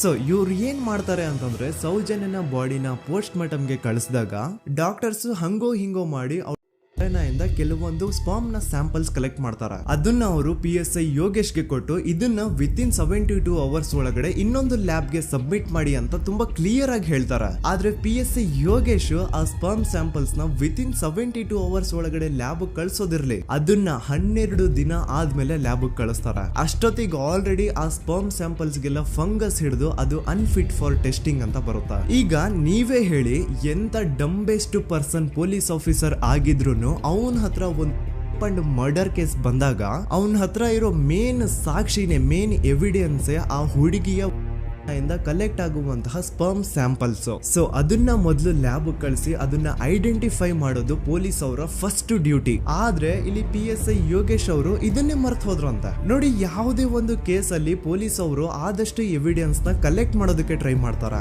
ಆದ್ರೆ ಈ ಒಂದು ಕೇಸ್ ಅಲ್ಲಿ ಮಾತ್ರ ಪೊಲೀಸ್ ಅವರು ಎವಿಡೆನ್ಸ್ ನ ಕಲೆಕ್ಟ್ ಮಾಡೋ ಬದಲಾಗಿ ಎವಿಡೆನ್ಸ್ ನ ಡಿಸ್ಟ್ರಾಯ್ ಮಾಡೋದ್ರಲ್ಲಿ ಮುಂದೆ ಇದ್ರು. ಅಷ್ಟೇ ಅಲ್ಲದೆ ಈ ಪೊಲೀಸ್ ಆಫೀಸರ್ ಸೇರ್ಕೊಂಡು ಸಂತೋಷ್ ರಾವ್ಗೆ ಸೆಲ್ ಅಲ್ಲಿ ಎಂತ ಟಾರ್ಚರ್, ಎಂತ ಹಿಂಸೆ ಕೊಡ್ತಾರೆ ಅಂದ್ರೆ ನೆನ್ಸ್ಕೊಂಡ್ರೆ ಮೈ ಜುಮ್ ಅನ್ನುತ್ತ. ಹೊಡಿಯೋದು, ಕೆಟ್ಟದಾಗ ಬೈಯೋದು, ಇದೆಲ್ಲ common. Most brutal parties Santosh ರಾವ್ನ ಪ್ಯಾಂಟ್ ಬಿಚ್ಚಿ ಅವನ ಪ್ರೈವೇಟ್ ಪಾರ್ಟ್ ಮೇಲೆ ಬಿಸಿ ಬಿಸಿ ಕುದೀತಾ ಇರುವಂತಹ ನೀರ್ ಚಲ್ತಾರ. ಈ ಕ್ರೈಮ್ ನೀನೇ ಮಾಡಿದ್ಯಾ ಅಂತ ಒಪ್ಕೋ, ಇಲ್ಲ ಅಂತಂದ್ರೆ ನಿನ್ನ ಸೆಲ್ ಒಳಗಡೆನೆ ಸಾಯಿಸ್ಬಿಡ್ತೀವಿ, ನಿನ್ನ ತಂದೆ ತಾಯಿ ಎಲ್ರು ಸಾಯಿಸ್ಬಿಡ್ತೀವಿ ಅಂತ ಬ್ಲಾಕ್ ಮೇಲ್ ಮಾಡ್ತಾರ. ನೋಡಿ, ಸಂತೋಷ್ ರಾವ್ ಜಾಗದಲ್ಲಿ ನನ್ನಂತ ನಿಮ್ಮಂತ ನಾರ್ಮಲ್ ಪರ್ಸನ್ ಯಾರಾದ್ರೂ ಇದ್ದಿದ್ರೆ ಪೊಲೀಸ್ ಅವರು ಕೊಡ್ತಿರುವಂತಹ ಹಿಂಸೆನ ತಡ್ಕೊಳಕ್ಕಾಗದೆ ಆ ಕ್ರೈಮ್ ಮಾಡಿಲ್ಲ ಅಂದ್ರೂ ಮಾಡಿದೀನಿ ಅಂತ ಒಪ್ಕೊಬಿಡ್ತಾ ಇದ್ವಿ. ಆದ್ರೆ ಸಂತೋಷ್ ರಾವ್ ಮೆಂಟಲಿ ಇಲ್ಲಿರೋದೇ ಅವನ್ಗೆ ಅಡ್ವಾಂಟೇಜ್ ಆಗೋಯ್ತು. ಪೊಲೀಸ್ಗಳು ಸಂತೋಷ್ ರಾವ್ಗೆ ಎಷ್ಟೇ ಹೊಡೆದ್ರು, ಎಷ್ಟೇ ಬೈದ್ರು, ಎಷ್ಟೇ ಬ್ಲಾಕ್ ಮೇಲ್ ಮಾಡಿದ್ರು ಸಂತೋಷ್ ರಾವ್ ಬಾಯಲ್ಲಿ ನಾನ್ ಈ ಕ್ರೈಮ್ ನ ಮಾಡಿಲ್ಲ ಅಂತಾನೆ ಬರುತ್ತೆ ಹೊರತು ಆ ಕ್ರೈಮ್ ನ ಅವನು ಒಪ್ಕೊಳ್ಳೋದೇ ಇಲ್ಲ. ದೆನ್ ಕೋರ್ಟ್ ಟ್ರಯಲ್ಸ್ ಸ್ಟಾರ್ಟ್ ಆಗುತ್ತೆ. ಈ ಕ್ರೈಮ್ ನ ಸಂತೋಷೇ ಮಾಡಿದಾನೆ ಅಂತ ಸೌಜನ್ಯ ಕಡೆಯ ಲಾಯರ್ ವಾದ ಮಾಡ್ತಾನೆ. ಅದಕ್ಕೆ ಆಪೋಸಿಟ್ ಆಗಿ ಸಂತೋಷ್ ರಾವ್ ಕಡೆಯಿಂದ ಒಬ್ರು ಲಾಯರ್ ಇಲ್ಲ, ಸಂತೋಷ್ ರಾವ್ ಈ ಕ್ರೈಮ್ ನ ಮಾಡ್ಲಿಕ್ಕೆ ಸಾಧ್ಯನೇ ಇಲ್ಲ ಅಂತ ವಾದ ಮಾಡ್ತಿರ್ತಾರೆ. ಅಂಡ್ ಕೋರ್ಟ್ ಇಂದ ಆಚೆಗಡೆ ಸಂತೋಷ್ ರಾವ್ ನ ಅಗೇನ್ಸ್ಟ್ ಸ್ಟೂಡೆಂಟ್ಸ್ ಪ್ರೊಟೆಸ್ಟ್ ನಡೆಯುತ್ತೆ, ಪಬ್ಲಿಕ್ ಪ್ರೊಟೆಸ್ಟ್ ನಡೆಯುತ್ತೆ. ಅರೆಸ್ಟ್ ಆಗಿರುವಂತಹ ಸಂತೋಷ್ ರಾವ್ಗೆ ಗಲ್ಲಿಗೇರಿಸ್ರಿ ಅಂತ ಅವ್ರು ಡಿಮ್ಯಾಂಡ್ ಮಾಡ್ತಿರ್ತಾರೆ. ಸೊ ಹೀಗೆ ಒಂದು 2-3 ವರ್ಷ ಕಳೆದು ಹೋಗುತ್ತೆ. ನಂತರ ಒಂದು ಕೋರ್ಟ್ ಟ್ರಯಲ್ ಅಲ್ಲಿ ಸಂತೋಷ್ ರಾವ್ ಪರವಾಗಿ ಹೋರಾಡ್ತಿದ್ದಂತಹ ಲಾಯರ್ ಯಾಕೆ ಈ ಕೇಸ್ ಅಲ್ಲಿ ಸಂತೋಷ್ ಆರೋಪಿ ಅಲ್ಲ ಅಂತ ಪ್ರೂವ್ ಮಾಡ್ಲಿಕ್ಕೆ ಕೆಲವೊಂದು ಪಾಯಿಂಟ್ಸ್ ನ ಮುಂದೆ ಇಡ್ತಾರೆ. ಅದೇನಂತಂದ್ರೆ, ಮೊದಲನೇದಾಗಿ ಸಂತೋಷ್ ರಾವ್ ಈ ಕ್ರೈಮ್ ನ ಮಾಡಿದಾನೆ ಅಂತ ಒಬ್ರು ಒಂದು ಐ ವಿಟ್ನೆಸ್ ಇರಲ್ಲ. ಇನ್ನೊಂದೇನು ಅಂತಂದ್ರೆ, ಯಾವೊಂದು ಕಂಡೀಷನ್ ಅಲ್ಲಿ, ಯಾವೊಂದು ಬ್ರೂಟಲ್ ಕಂಡೀಷನ್ ಅಲ್ಲಿ ಸೌಜನ್ಯನ ಬಾಡಿ ಸಿಕ್ಕಿತ್ತೋ ಅದನ್ನ ಗಮನದಲ್ಲಿಟ್ಕೊಂಡು ಸ್ವಲ್ಪ ಪ್ರಾಕ್ಟಿಕಲ್ ಆಗಿ ಥಿಂಕ್ ಮಾಡಿದ್ರೆ ಆ ಒಂದು ಭೀಕರ ಕ್ರೈಮ್ ನ ಒಬ್ನೇ ಮಾಡ್ಲಿಕ್ಕೆ ಸಾಧ್ಯನೇ ಇಲ್ಲ. ಇನ್ನೊಂದು ಪಾಯಿಂಟ್ ಏನು ಅಂತಂದ್ರೆ, ಸೌಜನ್ಯನ ಇಂದ ಪೊಲೀಸ್ ಅವ್ರಿಗೆ ಯಾವುದೇ ಸ್ಪರ್ಮ್ ಸ್ಯಾಂಪಲ್ ಸಿಗ್ಬಾರ್ದು ಅಂತ 6 ಇಂಚು ಅಷ್ಟು ಮಣ್ಣು ಹಾಕಿರ್ತಾರ. ಸೊ ಈಗ ನೀವೇ ಹೇಳಿ, ಮೆಂಟಲಿ ಇಲ್ಲಿರುವಂತಹ ಪರ್ಸನ್ಗೆ ಇಷ್ಟೊಂದು ಬುದ್ಧಿವಂತಿಕೆ ಇರುತ್ತಾ ಅನ್ಕೊಳ್ಳಿ. ಅಷ್ಟೊಂದು ಬುದ್ಧಿವಂತಿಕೆ ಅವ್ನಿಗಿದ್ರೂ ಆ ಕ್ರೈಮ್ ಮಾಡಾದ್ಮೇಲೆ ಅವನ ಆ ಊರಿಂದ ಓಡ್ ಹೋಗ್ಬೋದಾಗಿತ್ತು. ಆದ್ರೆ ಮತ್ತ್ಯಾಕೆ ಅವನು ಅದೇ ಊರಲ್ಲೇ ಇರ್ತಾನೆ. ಅಂಡ್ ಸೌಜನ್ಯ ಕೊನೆಯದಾಗಿ ಪ್ರಕೃತಿ ಹಾಸ್ಪಿಟಲ್ ಮುಂದ್ಗಡೆಯಿಂದ ನಡ್ಕೊಂಡು ಹೋಗ್ತಾ ಇರ್ಬೇಕಾದ್ರೆ ಆ ಪ್ರಕೃತಿ ಹಾಸ್ಪಿಟಲ್ ನ ಸೆಕ್ಯೂರಿಟಿ ಗಾರ್ಡ್ ನೋಡ್ತಾನೆ. ಅಂಡ್ ಪ್ರಕೃತಿ ಹಾಸ್ಪಿಟಲ್ ನ ಆಚೆಗಡೆ CCTV ಕ್ಯಾಮರಾನು ಇರುತ್ತೆ. ಸಡನ್ಲಿ ಆ CCTV ಫುಟೇಜ್ ಕೂಡ ಕಾಣೆ ಆಗ್ಬಿಡುತ್ತಾ. ಇನ್ನೊಂದೇನು ಅಂತಂದ್ರೆ, ಸೌಜನ್ಯನ ಮರ್ಡರ್ ಆಗಿದ್ದು ನೆಕ್ಸ್ಟ್ ದಿನಾನೇ ಪೊಲೀಸ್ ಅವರು ಆರೋಪಿನ ಹಿಡಿದ್ರು. ಸೊ ಹಾಗಿದ್ದಾಗ ಆ ಕಲೆಕ್ಟ್ ಮಾಡಿರುವಂತಹ ಸ್ಪರ್ಮ್ ಸ್ಯಾಂಪಲ್ಸ್ ನ ಲ್ಯಾಬ್ ಗೆ ಕಳಿಸಿ ಇವನೇ ಆರೋಪಿ ಅಂತ ಕನ್ಫರ್ಮ್ ಮಾಡೋ ಬದಲಾಗಿ ಯಾಕೆ ಪೊಲೀಸ್ ಅವರು ಆ ಸ್ಪರ್ಮ್ ಸ್ಯಾಂಪಲ್ಸ್ ನ ತಮ್ಮ ಹತ್ರನೇ ಇಟ್ಕೊಂಡು 12 ದಿನವರೆಗೂ ಅದಕ್ಕೆ ಫಂಗಸ್ ಹಿಡಿಯೋವರೆಗೂ ಕಾದು ಆಮೇಲೆ ಅದನ್ನ ಲ್ಯಾಬ್ ಕಳಿಸಿದ್ರು. ಅಂಡ್ ಮೇನ್ ಇಂಪಾರ್ಟೆಂಟ್ ಆಗಿ ಸಂತೋಷ್ ರಾವ್ಗೆ ಒಂದು ಗುಪ್ತ ರೋಗ ಇರುತ್ತೆ, ಅದೇ ಫಿಮೋಸಿಸ್ ಅಂತ. ಈ ಕಾಯಿಲೆ ಏನು ಅಂತ ನಾನು ಈ ವಿಡಿಯೋದಲ್ಲಿ ಡೀಟೇಲ್ಡ್ ಆಗಿ ಎಕ್ಸ್ಪ್ಲೈನ್ ಮಾಡ್ಲಿಕ್ಕೆ ಆಗಲ್ಲ.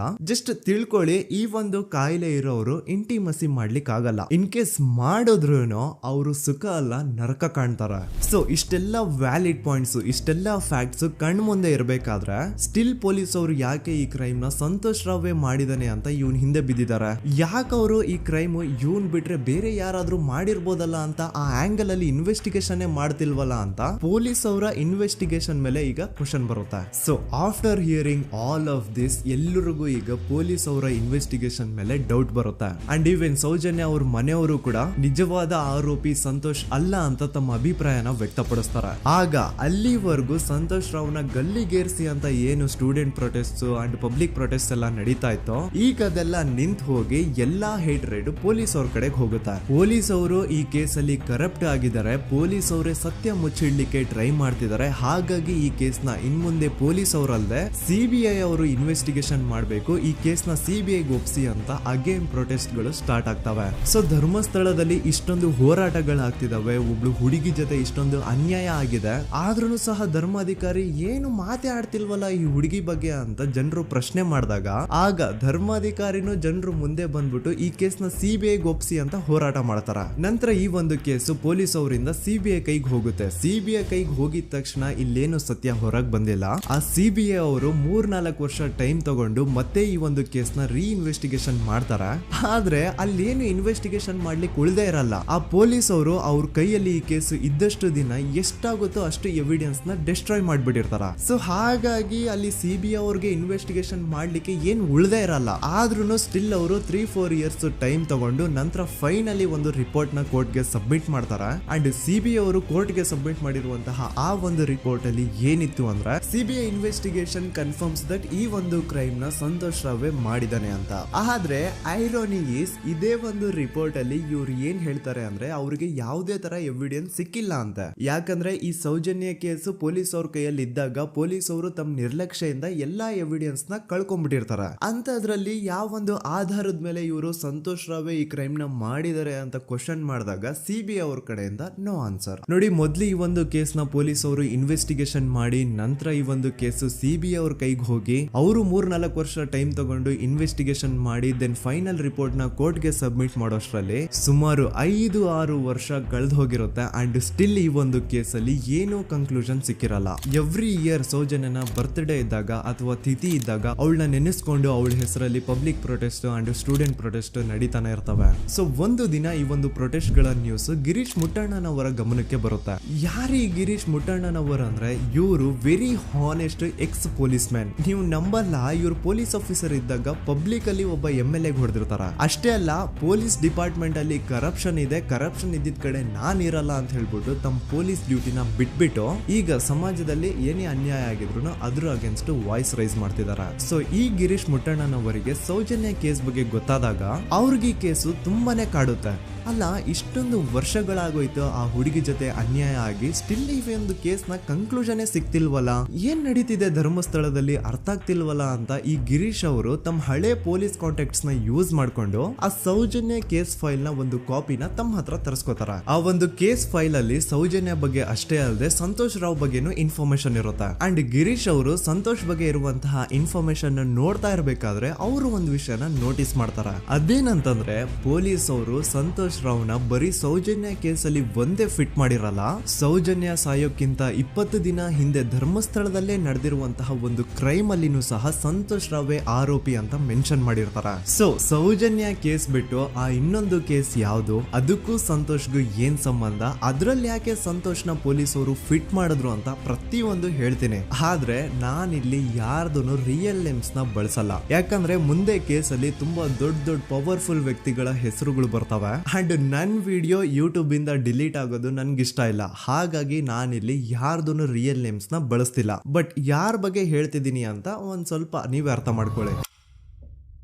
ನೋಡಿ, ಧರ್ಮಸ್ಥಳದಲ್ಲಿ ಮಾಫಿಯಾ ಕೈಂಡ್ ಆಫ್ ನಡೆಸ್ತಿರುವಂತಹ ಒಂದು ವೆರಿ ಪವರ್ಫುಲ್ ಗೌಡ್ರು ಕುಟುಂಬ ಇದೆ. ಇವ್ರ ಹತ್ರ ಬೇಜನ್ ಆಸ್ತಿ, ಬೇಜನ್ ದುಡ್ಡು, ಬೇಜನ್ ಪವರ್, ಬೇಜನ್ ಇನ್ಫ್ಲೂಯೆನ್ಸ್ ಎಲ್ಲಾನು ಇದೆ. ಆ ಊರಲ್ಲಿ ಈ ಗೌಡ್ರು ಕುಟುಂಬದ್ದು ಎಷ್ಟೊಂದು ಕಂಟ್ರೋಲ್ ಇದೆ ಅಂತಂದ್ರೆ ಅವ್ರನ್ನ ಎದುರು ಹಾಕೊಳ್ಳೋರೆ ಯಾರು ಇಲ್ಲ. ಅಂಡ್ ಈ ಒಂದು ಗೌಡ್ರು ಕುಟುಂಬ ಒಂದು ಪ್ರೈವೇಟ್ ಟ್ರಸ್ಟ್ ಹೆಸರಲ್ಲಿ ಒಂದು ವೆರಿ ಪಾಪ್ಯುಲರ್ ದೇವಸ್ಥಾನನ ಸುಮಾರು ವರ್ಷಗಳಿಂದ ತಲೆ ಮಾರುಗಳಿಂದನೂ ನಡ್ಸ್ಕೊಂಡ್ ಬಂದಿರ್ತಾರ. ಅದೇ ಒಂದು ದೇವಸ್ಥಾನದಲ್ಲಿ 60 ವರ್ಷ ವಯಸ್ಸಾಗಿರುವಂತಹ ನಾರಾಯಣ ಅನ್ನೋ ಒಬ್ಬ ವ್ಯಕ್ತಿ ಮಾವುತನಾಗಿ ಕೆಲಸ ಮಾಡ್ತಿರ್ತಾನೆ. ನಾರಾಯಣ ಅವ್ರ ತಂದೆನೂ ಅದೇ ದೇವಸ್ಥಾನದಲ್ಲಿ ಮಾವುತಾಗಿ ಕೆಲಸ ಮಾಡ್ತಾ ಇದ್ರು, ಅವ್ರ ತಂದೆನೂ ಅದೇ ದೇವಸ್ಥಾನದಲ್ಲಿ ಮಾವುತಾಗಿ ಕೆಲಸ ಮಾಡ್ತಾ ಇದ್ರು. ಸೊ ಹೀಗೆ ತಲೆ ಮಾರುಗಳಿಂದ ಮಾವುತಾಗಿನೇ ನಾರಾಯಣನ ಕುಟುಂಬ ಆ ಒಂದು ದೇವಸ್ಥಾನದಲ್ಲಿ ಕೆಲಸ ಮಾಡ್ತಾ ಇರುತ್ತೆ. ಸೊ ಒಮ್ಮೆ ತುಂಬಾ ವರ್ಷಗಳ ಹಿಂದೆ ನಾರಾಯಣ ಅವ್ರ ತಂದೆ ಆ ದೇವಸ್ಥಾನದಲ್ಲಿ ಮಾವುತಾಗಿ ಕೆಲಸ ಮಾಡ್ತಾ ಇರ್ಬೇಕಾದ್ರೆ ಆಗಿನ ದೇವಸ್ಥಾನದ ಧರ್ಮಾಧಿಕಾರಿ ಆ ಮಾವುತನ ಕೆಲ್ಸದ ಮೇಲೆ ಇರುವಂತಹ ನಿಷ್ಠೆ, ಅವನ ನಿಯತ್ತು ಅಂಡ್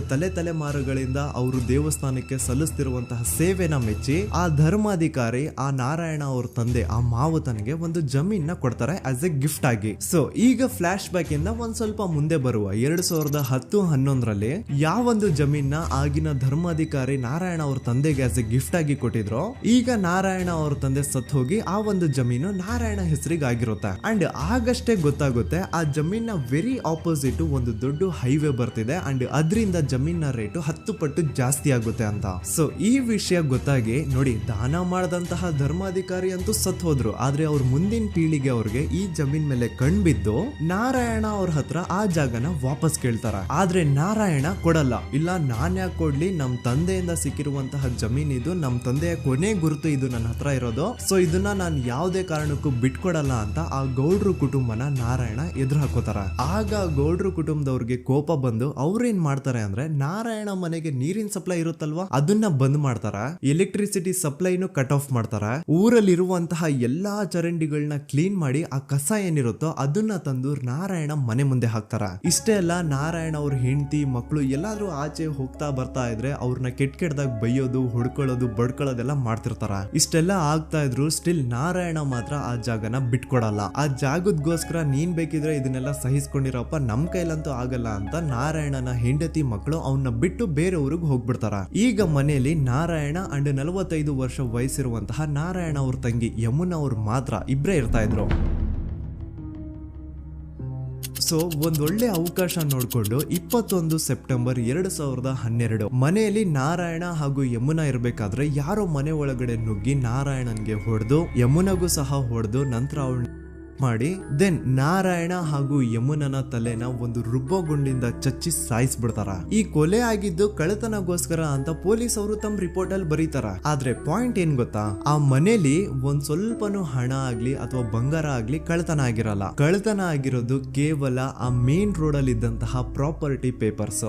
ಎಂತ ಕೋಇನ್ಸಿಡೆನ್ಸ್ ನೋಡಿ, ಯಾವ ಒಂದು ಜಮೀನಿನ ಪತ್ರ ನಾರಾಯಣ ಮನೆಯಿಂದ ಕಳ್ಳತನ ಆಗಿದ್ವೋ ಅದೇ ಒಂದು ಜಮೀನಲ್ಲಿ 10 ವರ್ಷ ಆದ ನಂತರ ಒಂದು ದೊಡ್ಡ ಹೋಟೆಲ್ ಸ್ಥಾಪನೆ ಆಗುತ್ತೆ ಅಂಡ್ ಆ ಹೋಟೆಲ್ ನ ಇನಾಗ್ರೇಷನ್ ಗೆ ಚಿಕ್ಕ ಗೌಡ್ರು ಬರ್ತಾರ. ಸೊ ಈಗೇನು ನಾರಾಯಣ ಹಾಗೂ ಯಮುನನ ಕೊಲೆ ಆಗಿದ್ಯೋ ಇದಾಗಿದ್ದು 20 ದಿನ ಆದ್ಮೇಲೆ ಸೌಜನ್ಯ ಜೊತೆ ಅಂತ ನಿರ್ದಯ ಘಟನೆ ಆಗಿದ್ದು. ಸೊ ಪೊಲೀಸ್ ಅವರು ಸೌಜನ್ಯ ಕೇಸಲ್ಲಿ ಸಂತೋಷ್ ರಾವ್ನ ಫಿಟ್ ಮಾಡೋದಲ್ದೆ ಈ ಒಂದು ನಾರಾಯಣ ಹಾಗೂ ಯಮುನಾ ಕೇಸಲ್ಲೂ ಸಹ ಸಂತೋಷ್ ರಾವ್ನೆ ಫಿಟ್ ಮಾಡಿರ್ತಾರ. ಇಲ್ಲಿ ಡೇಟ್ಸ್ ನ ಸ್ವಲ್ಪ ನೆನ್ಪಿಟ್ಕೊಳ್ಳಿ. ನಾರಾಯಣ ಹಾಗೂ ಯಮುನನ ಕೊಲೆ ಆಗಿದ್ದು 21 ಸೆಪ್ಟೆಂಬರ್ 2012 ಅಂಡ್ ಸಂತೋಷ್ ರಾವ್ ಧರ್ಮಸ್ಥಳ ಬಂದಿದ್ದು 9 ಅಕ್ಟೋಬರ್ 2012, 20 ದಿನ ಆದ್ಮೇಲೆ. ಸೊ ನಾರಾಯಣ ಹಾಗೂ ಯಮುನನ ಕೊಲೆ ಆದಾಗ ಊರಲ್ಲೇ ಇಲ್ದೆ ಎಲ್ಲೋ ಶೃಂಗೇರಿಯಲ್ಲಿ ಯಾವುದೋ ಒಂದು ಹೋಟೆಲ್ ಅಲ್ಲಿ ಕೆಲಸ ಮಾಡ್ತಿದ್ದಂತಹ ಸಂತೋಷ್ ರಾವ್ ಹೇಗೆ ಈ ಒಂದು ಕೇಸಲ್ಲಿ ಆರೋಪಿ ಆಗ್ತಾನೆ? ಸೊ ಇದೇ ಒಂದು ಪಾಯಿಂಟ್ ನ ನೋಟಿಸ್ ಮಾಡಿ ಗಿರೀಶ್ ಮುಟ್ಟಣ್ಣನವರು ಧರ್ಮಸ್ಥಳಕ್ಕೆ ಬಂದು ಸಂತೋಷ್ ನ ಲಾಯರ್ ಜೊತೆ ಡಿಸ್ಕಸ್ ಮಾಡ್ತಾರ.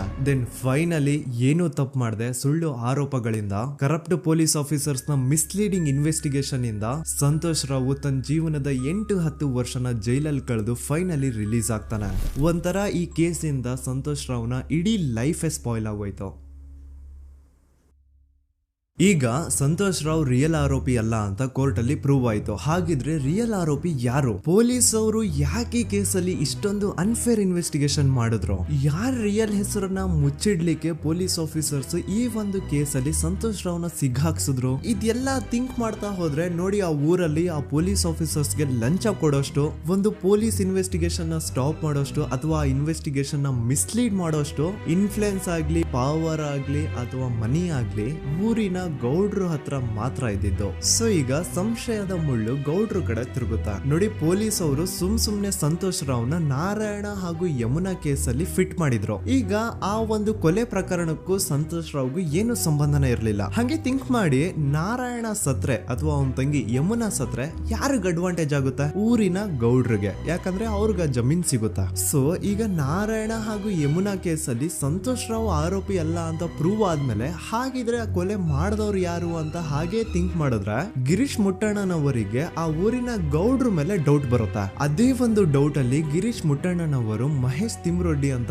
ಇನ್ನೊಬ್ರ ಜೊತೆ ಸೇರ್ಕೊಂಡು ಈ ಹಿಂದೆ ಆ ಒಂದು ಊರಲ್ಲಿ ಆ ಧರ್ಮಸ್ಥಳದಲ್ಲಿ ಈ ಊರಿನ ಗೌಡ್ರು ಯಾವ್ದ್ಯಾವ್ದೆಲ್ಲ ಕ್ರೈಮ್ಗಳು ಮಾಡಿದಾರೆ ಅಂತ ಊರಿನ ಜನರಿಂದ ತಿಳ್ಕೊತಾರ. ನಂತರ ಆ ಊರಿನ ಜನ ಯಾವ್ದ್ಯಾವ್ದೆಲ್ಲ ಮ್ಯಾಟರ್ಸ್ ಹೇಳಿದ್ರು ಆ ಕೇಸ್ ಫೈಲ್ಸ್ ನೆಲ್ಲ ತಿರುಗಿಸಿ ಮುರುಗಿಸಿ ನೋಡಿದಾಗ ನೀವು ನಂಬಲ್ಲ, ಸೌಜನ್ಯ ಕೇಸ್ ಏನೇನು ಅಲ್ಲ, ಅದಕ್ಕಿಂತ ಭೀಕರ ಕೊಲೆಗಳು ಧರ್ಮಸ್ಥಳದಲ್ಲಿ ಆಗಿವೆ. ಅಂಡ್ ಎಲ್ಲಾ ಕೊಲೆಗಳ ಹಿಂದೆ ಗೌಡ್ರು ಕುಟುಂಬದ್ದೇ ಕೈ ಇದೆ ಅಂತ ಎದ್ದು ಕಾಣಿಸುತ್ತೆ. 1977 ವೇದಾವಲ್ಲಿ ಕೇಸ್. ಅಂಡ್ ಈ ಒಂದು ಪ್ರೈವೇಟ್ ಸ್ಕೂಲು ಬೇರೆ ಯಾರ್ದು ಅಲ್ಲ, ಆ ಗೌಡ್ರು ಕುಟುಂಬದ. ಈ ಸ್ಕೂಲ್ ಅಲ್ಲಿ 1977 ಅಲ್ಲಿ ವೇದಾವಲ್ಲಿ ಅಂತ ಒಬ್ರು ಟೀಚರ್ ವರ್ಕ್ ಮಾಡ್ತಿರ್ತಾರ. ವೇದಾವಲ್ಲಿ ಆ ಟೀಚರ್ ಜಾಬ್ಗೆ ತುಂಬಾನೇ ಓವರ್ ಕ್ವಾಲಿಫೈಡ್. ಅವರ ಕ್ವಾಲಿಫಿಕೇಶನ್ಸ್ ನ ಗಮನದಲ್ಲಿ ಇಟ್ಕೊಂಡ್ರೆ ಅವ್ರಿಗೆ HM ಅಥವಾ ಪ್ರಿನ್ಸಿಪಲ್ ನ ಪೋಸ್ಟ್ ಸಿಗ್ಬೇಕು. ಆದ್ರೂ ಸಹ ವೇದಾವಲ್ಲಿ ಆಸ್ ಎ ಟೀಚರ್ ಆಗಿನೇ ಕೆಲಸ ಮಾಡ್ಕೊಂಡು ಹೋಗ್ತಿರ್ತಾರ. ಒಮ್ಮೆ ಏನಾಗುತ್ತೆ, ಸ್ಕೂಲ್ ಅಲ್ಲಿ ಪ್ರಿನ್ಸಿಪಲ್ ನ ಪೋಸ್ಟ್ ಖಾಲಿ ಆಗುತ್ತೆ. ಅಂಡ್ ಆ ಒಂದು ಪೋಸ್ಟ್ ಗೆ ಎಲ್ರು ಏನ್ ಅನ್ಕೊಳ್ತಾರೆ, ವೇದಾವಲ್ಲಿನೇ ಸೆಲೆಕ್ಟ್ ಮಾಡೋದು ಅಂತ. ಆದ್ರೆ ವೇದಾವಲ್ಲಿಯ ಕ್ಯಾಸ್ಟ್ ಬೇರೆ ಇದೆ ಅನ್ನೋ ಒಂದೇ ಒಂದು ಕಾರಣಕ್ಕೆ ಆ ಪ್ರಿನ್ಸಿಪಲ್ ನ ಪೋಸ್ಟ್ ವೇದಾವಲ್ಲಿಗೆ ಸಿಗದೆ ಬೇರೆ ಯಾರನ್ನೋ ತಂದು ಕೂರಿಸ್ಬಿಟ್ಟಿರ್ತಾರ. ಇದರಿಂದ ಟೀಚರ್ ವೇದಾವಲ್ಲಿಗೆ ತುಂಬಾ ಕೋಪ ಬಂದು ಅವ್ರ ಸ್ಕೂಲ್ ಮುಂದೆ ಪ್ರೊಟೆಸ್ಟ್ ಮಾಡೋದ್ ಸ್ಟಾರ್ಟ್ ಮಾಡ್ತಾರ. ಅಂಡ್ ಈ ವಿಷಯ ಸ್ಕೂಲ್ ನ ಓನರ್ಸ್ ಗೆ ಇಷ್ಟ ಆಗಲ್ಲ. ಸೊ ಅವರು ಆ ಕೋಪನ ಹಾಗೆ ಮನ್ಸಲ್ಲಿ ಇಟ್ಕೊಂಡಿರ್ತಾರ. ಒಮ್ಮೆ ಏನಾಗುತ್ತೆ, ಸ್ಕೂಲ್ ರಜೆ ಇರುತ್ತೆ, ವೇದಾವಲ್ಲಿ ಮನೇಲಿ ಇರ್ತಾರ. ಅಂಡ್ ಅವ್ರ ಹಸ್ಬೆಂಡ್ ಡಾಕ್ಟರ್ ಅರಳೆ ಅವ್ರಿಗೆ ಯಾವ್ದೋ ಬೇರೆ ಊರಲ್ಲಿ ಒಂದು ಕಾಲೇಜ್ ಅಲ್ಲಿ ಸೆಮಿನಾರ್ ಏನೋ ಇರುತ್ತೆ. ಸೊ ಅವರು ಅಲ್ಲಿಗೆ ಹೋಗಿರ್ತಾರೆ. ಈಗ ಮನೇಲಿ ಇರೋದು ವೇದಾವಲ್ಲಿ ಒಂದೇ. ಇದೇ ಒಂದು ಅವಕಾಶನ ನೋಡ್ಕೊಂಡು ಯಾರೋ ವೇದಾವಲ್ಲಿ ಅವ್ರ ಮನೆಗೆ ನುಗ್ಗಿ ವೇದಾವಲ್ಲಿಗೆ ಹೊಡೆದು ನಂತರ ಅವ್ರನ್ನ ಜೀವಂತವಾಗಿ ಸುಟ್ಬಿಡ್ತಾರ. ಸ್ವಲ್ಪ ಹೊತ್ತು ನಂತರ ರಾತ್ರಿ ಆಗ್ತಿದ್ದಂಗೆ ಡಾಕ್ಟರ್ ಅರಳೆ ಅವರು ಮನೆಗೆ ವಾಪಸ್ ಬರ್ತಾರೆ. ಅಂಡ್ ಮನೆ ಒಳಗಡೆ ಬಂದ್ ನೋಡಿದ್ರೆ ವೇದಾವಲ್ಲಿ ಅವರು ಸತ್ ಹೋಗಿ ಅವರ ಬಾಡಿ ಸುಟ್ ಹೋಗಿ ನೆಲದ ಮೇಲೆ ಬಿದ್ದಿದೆ. ಹೆಂಡತಿನ ಕಳ್ಕೊಂಡಿರುವಂತಹ ದುಃಖನ ಸೈಡ್ಗೆ ಇಟ್ಟು ಡಾಕ್ಟರ್ ಅರಳೆ ಅವರು ಮೊದ್ಲು ಪೊಲೀಸ್ ಸ್ಟೇಷನ್ ಹೋಗ್ಬಿಟ್ಟು ನಮ್ ಮನೆಗೆ ನಾನು ಇಲ್ದೇ ಇರುವಂತಹ ಸಮಯನ ನೋಡ್ಕೊಂಡು ಯಾರೋ ಮನೆ ಒಳಗಡೆ ನುಗ್ಗಿ ನನ್ನ ಹೆಂಡತಿನ ಹೊಡೆದು ನಂತರ ಅವಳನ್ನ ತುಂಬಾ ಭೀಕರವಾಗಿ ಸಾಯಿಸಿದರೆ ಅಂತ ಪೊಲೀಸ್ ಅವ್ರಿಗೆ ರಿಪೋರ್ಟ್ ಕೊಡಕ್ ಹೋದ್ರೆ ಅಲ್ಲಿ ಪೊಲೀಸ್ ಅವರು ಉಲ್ಟಾ ಡಾಕ್ಟರ್ ಅರಳೆ ಮೇಲೆನೆ FIR ಬರ್ದು ನೀನೇ ನಿನ್ ಹೆಂಡತಿನ ಸಾಯಿಸಿದ್ಯಾ, ನಾಟಕ ಮಾಡಬೇಡ ಅಂತ ಅವ್ರನ್ನೇ ಅರೆಸ್ಟ್ ಮಾಡ್ಬಿಡ್ತಾರ. ನಂತರ 2-3 ವರ್ಷ ಜೈಲಲ್ಲೇ ಇದ್ದು ಡಾಕ್ಟರ್ ಅರಳೆ ಅವರು ತಮ್ಮ ಫ್ರೆಂಡ್ಸ್ ಅಂಡ್ ಫ್ಯಾಮಿಲಿ ಮೂಲಕ ಎವಿಡೆನ್ಸ್ ನೆಲ್ಲ ಕಲೆಕ್ಟ್ ಮಾಡಿಸಿ ತಾನ ಕೊಲೆನ ಮಾಡಿಲ್ಲ, ತಾನ್ ತನ್ನ ಹೆಂಡತಿನ ಸಾಯಿಸಿಲ್ಲ ಅಂತ ಕೋರ್ಟ್ ಅಲ್ಲಿ ಪ್ರೂವ್ ಮಾಡ್ಕೊಂಡು ಜೈಲಿಂದ ರಿಲೀಸ್ ಆಗ್ತಾರ. ಸೊ ಈಗ ಡಾಕ್ಟರ್ ಅರಳೆ ಅವರು ಈ ಒಂದು ಕ್ರೈಮ್ ನ ಮಾಡಿಲ್ಲ ಅಂತಂದ್ರೆ ವೇದಾವಲ್ಲಿನ ಅಷ್ಟು ಭೀಕರವಾಗಿ ಸಾಯಿಸಿದವ್ರು ಯಾರು, ಈ ವಿಷಯ ಇವತ್ತಿನವರೆಗೂ ಗೊತ್ತಾಗಿಲ್ಲ.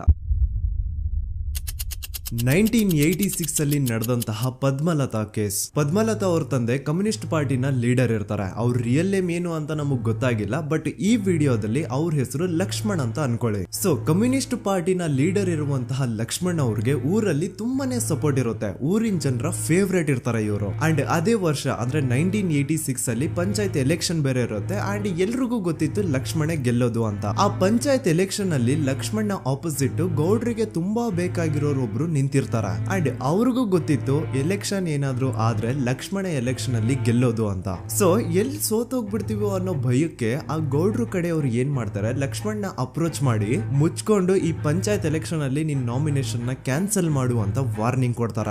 ಆದ್ರೆ ಲಕ್ಷ್ಮಣ್ ಅವರು ಅಂಜದೆ ನೀವ್ ಏನ್ ಮಾಡ್ತಿರೋ ಮಾಡ್ಕೊಳ್ರಿ, ಆದ್ರೆ ನಾನ್ ಮಾತ್ರ ನಾಮಿನೇಷನ್ ನ ಕ್ಯಾನ್ಸಲ್ ಮಾಡಲ್ಲ ಅಂತ ಆ ಗೌಡ್ರು ಕುಟುಂಬನ ಎದುರು ಹಾಕೋತಾರ. ದೆನ್ ಎಂತ ಕೋಇನ್ಸಿಡೆನ್ಸ್ ನೋಡಿ, ನೆಕ್ಸ್ಟ್ ಡೇನೆ ಲಕ್ಷ್ಮಣ್ ಅವ್ರ ಮಗಳು ಪದ್ಮಲತಾ ಕಿಡ್ನಾಪ್ ಆಗ್ತಾಳ.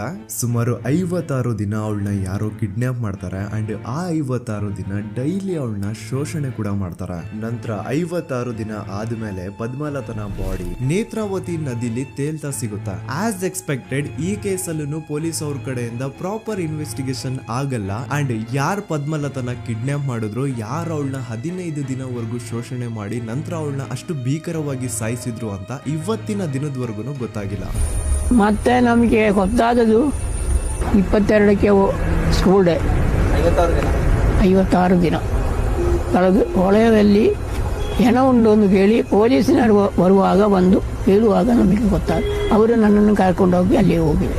ಇನ್ನೊಂದು ಲಾಸ್ಟ್ ಕೇಸ್ ಇದೆ, ಇದು ಅರ್ಲಿ 2000 ಅಲ್ಲಿ ನಡೆದಿರೋದು. ಇವ್ರದ್ದು ಅಷ್ಟಾಗಿ ಡೀಟೇಲ್ಸ್ ನಾನು ಹೇಳಲ್ಲ, ಜಸ್ಟ್ ಮೇಲ್ ಹೇಳ್ತೀನಿ. 2000 ಇಸ್ವಿಯಲ್ಲಿ ಧರ್ಮಸ್ಥಳದಲ್ಲಿ 2 ಫಿನಾನ್ಸ್ ಬ್ಯಾಂಕ್ ಇರ್ತಾವೆ. ಒಂದು ಅಗೇನ್ ರಿಯಲ್ ನೇಮ್ ತಗೊಳ್ಳೋದು ಬೇಡ, ಲೈಕ್ ಜಸ್ಟ್ ಸಹಕಾರ ಗ್ರಾಮೀಣ ಬ್ಯಾಂಕ್ ಅನ್ಕೊಳ್ಳಿ. ಅಂಡ್ ಇನ್ನೊಂದು ಬಂದ್ಬಿಟ್ಟು ಫೈನಾನ್ಸ್ ಪ್ರೈವೇಟ್ ಲಿಮಿಟೆಡ್ ಬಂದು ಗೌಡ್ರು ಕುಟುಂಬ ಅವ್ರಿಗೆ ಸೇರಿದ್ದು. ಆ ಕಡೆ ಇವ್ರ ಆಪೋಸಿಟ್ ಏನದು ಗ್ರಾಮೀಣ ಬ್ಯಾಂಕ್ ಇತ್ತು, ಅದರಲ್ಲಿ ಒಬ್ಬ ಮ್ಯಾನೇಜರು ಬಡವ್ರಿಗೆ ಸಹಾಯ ಆಗ್ಲಿ ರೈತರಿಗೆ ಸಹಾಯ ಆಗ್ಲಿ ಅಂತ ತುಂಬಾ ಕಡಿಮೆ ಬಡ್ಡಿಗೆ ಲೋನ್ ಕೊಡ್ತಿರ್ತಾನೆ. ಇದರಿಂದಾಗಿ ಧರ್ಮಸ್ಥಳದಲ್ಲಿ ಆಲ್ಮೋಸ್ಟ್ ಎಲ್ಲಾ ಕಸ್ಟಮರ್ಸ್ ಆ ಗ್ರಾಮೀಣ ಬ್ಯಾಂಕ್ ಕಡೆಗೆ ಹೋಗ್ತಿರ್ತಾರೆ, ಪ್ರೈವೇಟ್ ಲಿಮಿಟೆಡ್ ಕಡೆಗೆ ಯಾರು ಬರ್ತಿರಲ್ಲ. ಇದರಿಂದ ಗೌಡ್ರಿಗೆ ಲಾಸ್ ಆಗ್ತಿರುತ್ತ. ಸೊ ಅವ್ರೇನ್ ಮಾಡ್ತಾರೆ, ಆ ಗ್ರಾಮೀಣ ಬ್ಯಾಂಕ್ ನ ಮ್ಯಾನೇಜರ್ ಏನಿದ್ನೋ ಅವನ್ಗೆ ಒಂದು ಸ್ವೀಟ್ ವಾರ್ನಿಂಗ್ ಕೊಡ್ತಾರ. ಮುಚ್ಕೊಂಡು ಇನ್ಮೇಲೆಯಿಂದ ನಿನ್ ಲೋನ್ಸ್ ಕೊಡೋದನ್ನ ನಿಲ್ಸ್ಬಿಡು, ಇನ್ ಕೇಸ್ ಲೋನ್ ಕೊಟ್ರು ನಾವ್ ಯಾವ ಇಂಟ್ರೆಸ್ಟ್ ರೇಟ್ ಗೆ ಲೋನ್ ನ ಕೊಡ್ತಾ ಇದೀವೋ ಅದೇ ರೇಟ್ ಗೆ ನೀನು ಕೊಡುವ ಅಂತ ಫೋರ್ಸ್ ಮಾಡ್ತಾರ.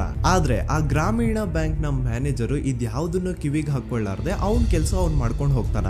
ದೆನ್ ಸಡನ್ಲಿ ಒಂದು ದಿನ ಬ್ಯಾಂಕ್ ಮ್ಯಾನೇಜರ್ ನ ಹೆಂಡತಿನ ಮನೆ ಒಳಗಡೆನೆ ನುಗ್ಗಿ ಯಾರು ಮಾಡಿ ತುಂಬಾ ಭೀಕರವಾಗಿ ಸಾಯಿಸ್ಬಿಡ್ತಾರ. ಇದ್ರ ರಿಗಾರ್ಡಿಂಗ್ ಆ ಬ್ಯಾಂಕ್ ಮ್ಯಾನೇಜರ್ ಪೊಲೀಸ್ ಸ್ಟೇಷನ್ ಅಲ್ಲಿ ಕಂಪ್ಲೇಂಟ್ ಕೊಡಕ್ ಹೋದ್ರೆ ಪೊಲೀಸ್ ಅವರು ಉಲ್ಟಾ ಆ ಬ್ಯಾಂಕ್ ಮ್ಯಾನೇಜರ್ ಹೆಸರಲ್ಲೇ FIR ಬರ್ದು ನೀನೇ ನಿನ್ ಹೆಂಡತಿನ ಸಾಯಿಸಿದ್ಯಾ ಅಂತ ಅವನ್ನೇ ಅರೆಸ್ಟ್ ಮಾಡ್ಬಿಡ್ತಾರ. ನಂತರ 1-2-3 ವರ್ಷ ಆ ಬ್ಯಾಂಕ್ ಮ್ಯಾನೇಜರ್ ಜೈಲಲ್ಲಿ ಇರ್ತಾನೆ. ಅದಾದ್ಮೇಲೆ ಅವನ ಕ್ರೈಮ್ ನ ಮಾಡಿಲ್ಲ ಅಂತ ಕೋರ್ಟ್ ಅಲ್ಲಿ ಪ್ರೂವ್ ಆಗುತ್ತೆ. ಆದ್ರೆ ರಿಯಲ್ ಕ್ರೈಮ್ ಮಾಡಿದವರು ಯಾರು ಅಂತ still it's A question mark. And ಇನ್ನೊಂದು ನಾರಾಯಣ ಅಂಡ್ ಯಮುನಾ ಕೇಸ್ ಬಗ್ಗೆ ಅಂತೂ ನಾನು ಆಗ್ಲೇ ನಿಮ್ಗೆ ಎಕ್ಸ್ಪ್ಲೇನ್ ಮಾಡಿದೆ. ಸೊ ಎಂತಹ ಕೋ ಇನ್ಸಿಡೆಂಟ್ಸ್ ಗಳು ನೋಡಿ, ಯಾರೆಲ್ಲ ಆ ಧರ್ಮಸ್ಥಳದಲ್ಲಿ ಗೌಡ್ರು ಕುಟುಂಬನ ಎದುರಾಕೊಂಡಿದಾರೋ ಅವ್ರ ಜೀವನದಲ್ಲಿ ಏನೋ ಒಂದು ತುಂಬಾ ದೊಡ್ಡ ದುರಂತ ನಡೆದು ಹೋಗುತ್ತಾ. ಅಂಡ್ ಸರ್ಪ್ರೈಸಿಂಗ್ಲಿ ಅವ್ರ ಕೇಸಲ್ಲಿ ಪೊಲೀಸ್ ಅವ್ರ ಕಡೆಯಿಂದ ಪ್ರಾಪರ್ ಇನ್ವೆಸ್ಟಿಗೇಷನ್ ಆಗಲ್ಲ. ಅಂಡ್ ಯಾರ ಕ್ರೈಮ್ ನ ಮಾಡಿದ್ರು ಅಂತ ಯಾವತ್ತೂ ಹೊರಗ್ ಬರೋದೇ ಇಲ್ಲ. ಸೊ ಈ ಗೌಡ್ರು ಕುಟುಂಬದವರು ಧರ್ಮಸ್ಥಳದಲ್ಲಿ ಬೇಜನ್ ಕರ್ಮಕಾಂಡಗಳನ್ನ ಮಾಡಿದ್ದಾರೆ. ಅಂಡ್ ಅವ್ರ ಪವರ್ ಅಂಡ್ ಅವ್ರಿಗಿರುವಂತಹ ಇನ್ಫ್ಲೂಯೆನ್ಸ್ ಇಂದ ಆ ಎಲ್ಲಾ ಕೇಸ್ ನ ಮುಚ್ಚಾಕಿದ್ದಾರೆ ಅಂತ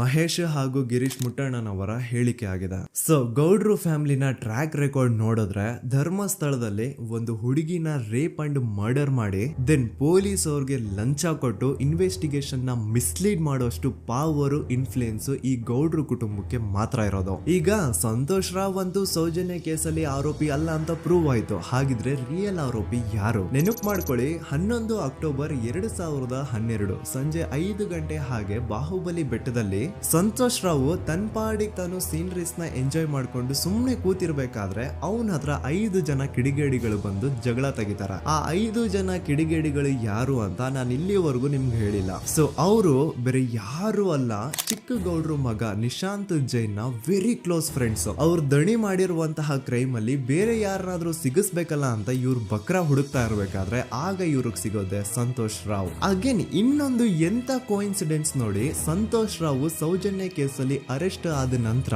ಚಿಕ್ಕ ಗೌಡ್ರು ಮಗ ನಿಶಾಂತ್ ಜೈನ್ ದೇಶನೇ ಬಿಟ್ಟು ಹೋಗ್ಬಿಡ್ತಾನ. ಈ ಕೇಸಲ್ಲಿ ಚಿಕ್ಕ ಗೌಡ್ರು ಮಗ ಇನ್ವಾಲ್ವ್ಮೆಂಟ್ ಇದೆ ಅಂತ ಯಾರಿಗೂ ಡೌಟೇ ಬರ್ತಾ ಇರ್ಲಿಲ್ಲ. ಡೌಟ್ ಯಾವಾಗ ಬಂತು ಅಂದ್ರೆ ಆ 5 ಜನ ಕಿಡಿಗೇಡಿಗಳು ಯಾರು ಸಂತೋಷ್ನ ಈ ಒಂದು ಕೇಸಲ್ಲಿ ಸಿಗಾಕ್ಸಿದ್ರು ಆ 5 ಜನರಲ್ಲಿ ಒಬ್ಬ ರವಿ ಪೂಜಾರಿ ಅಂತಾನು ಇರ್ತಾನೆ.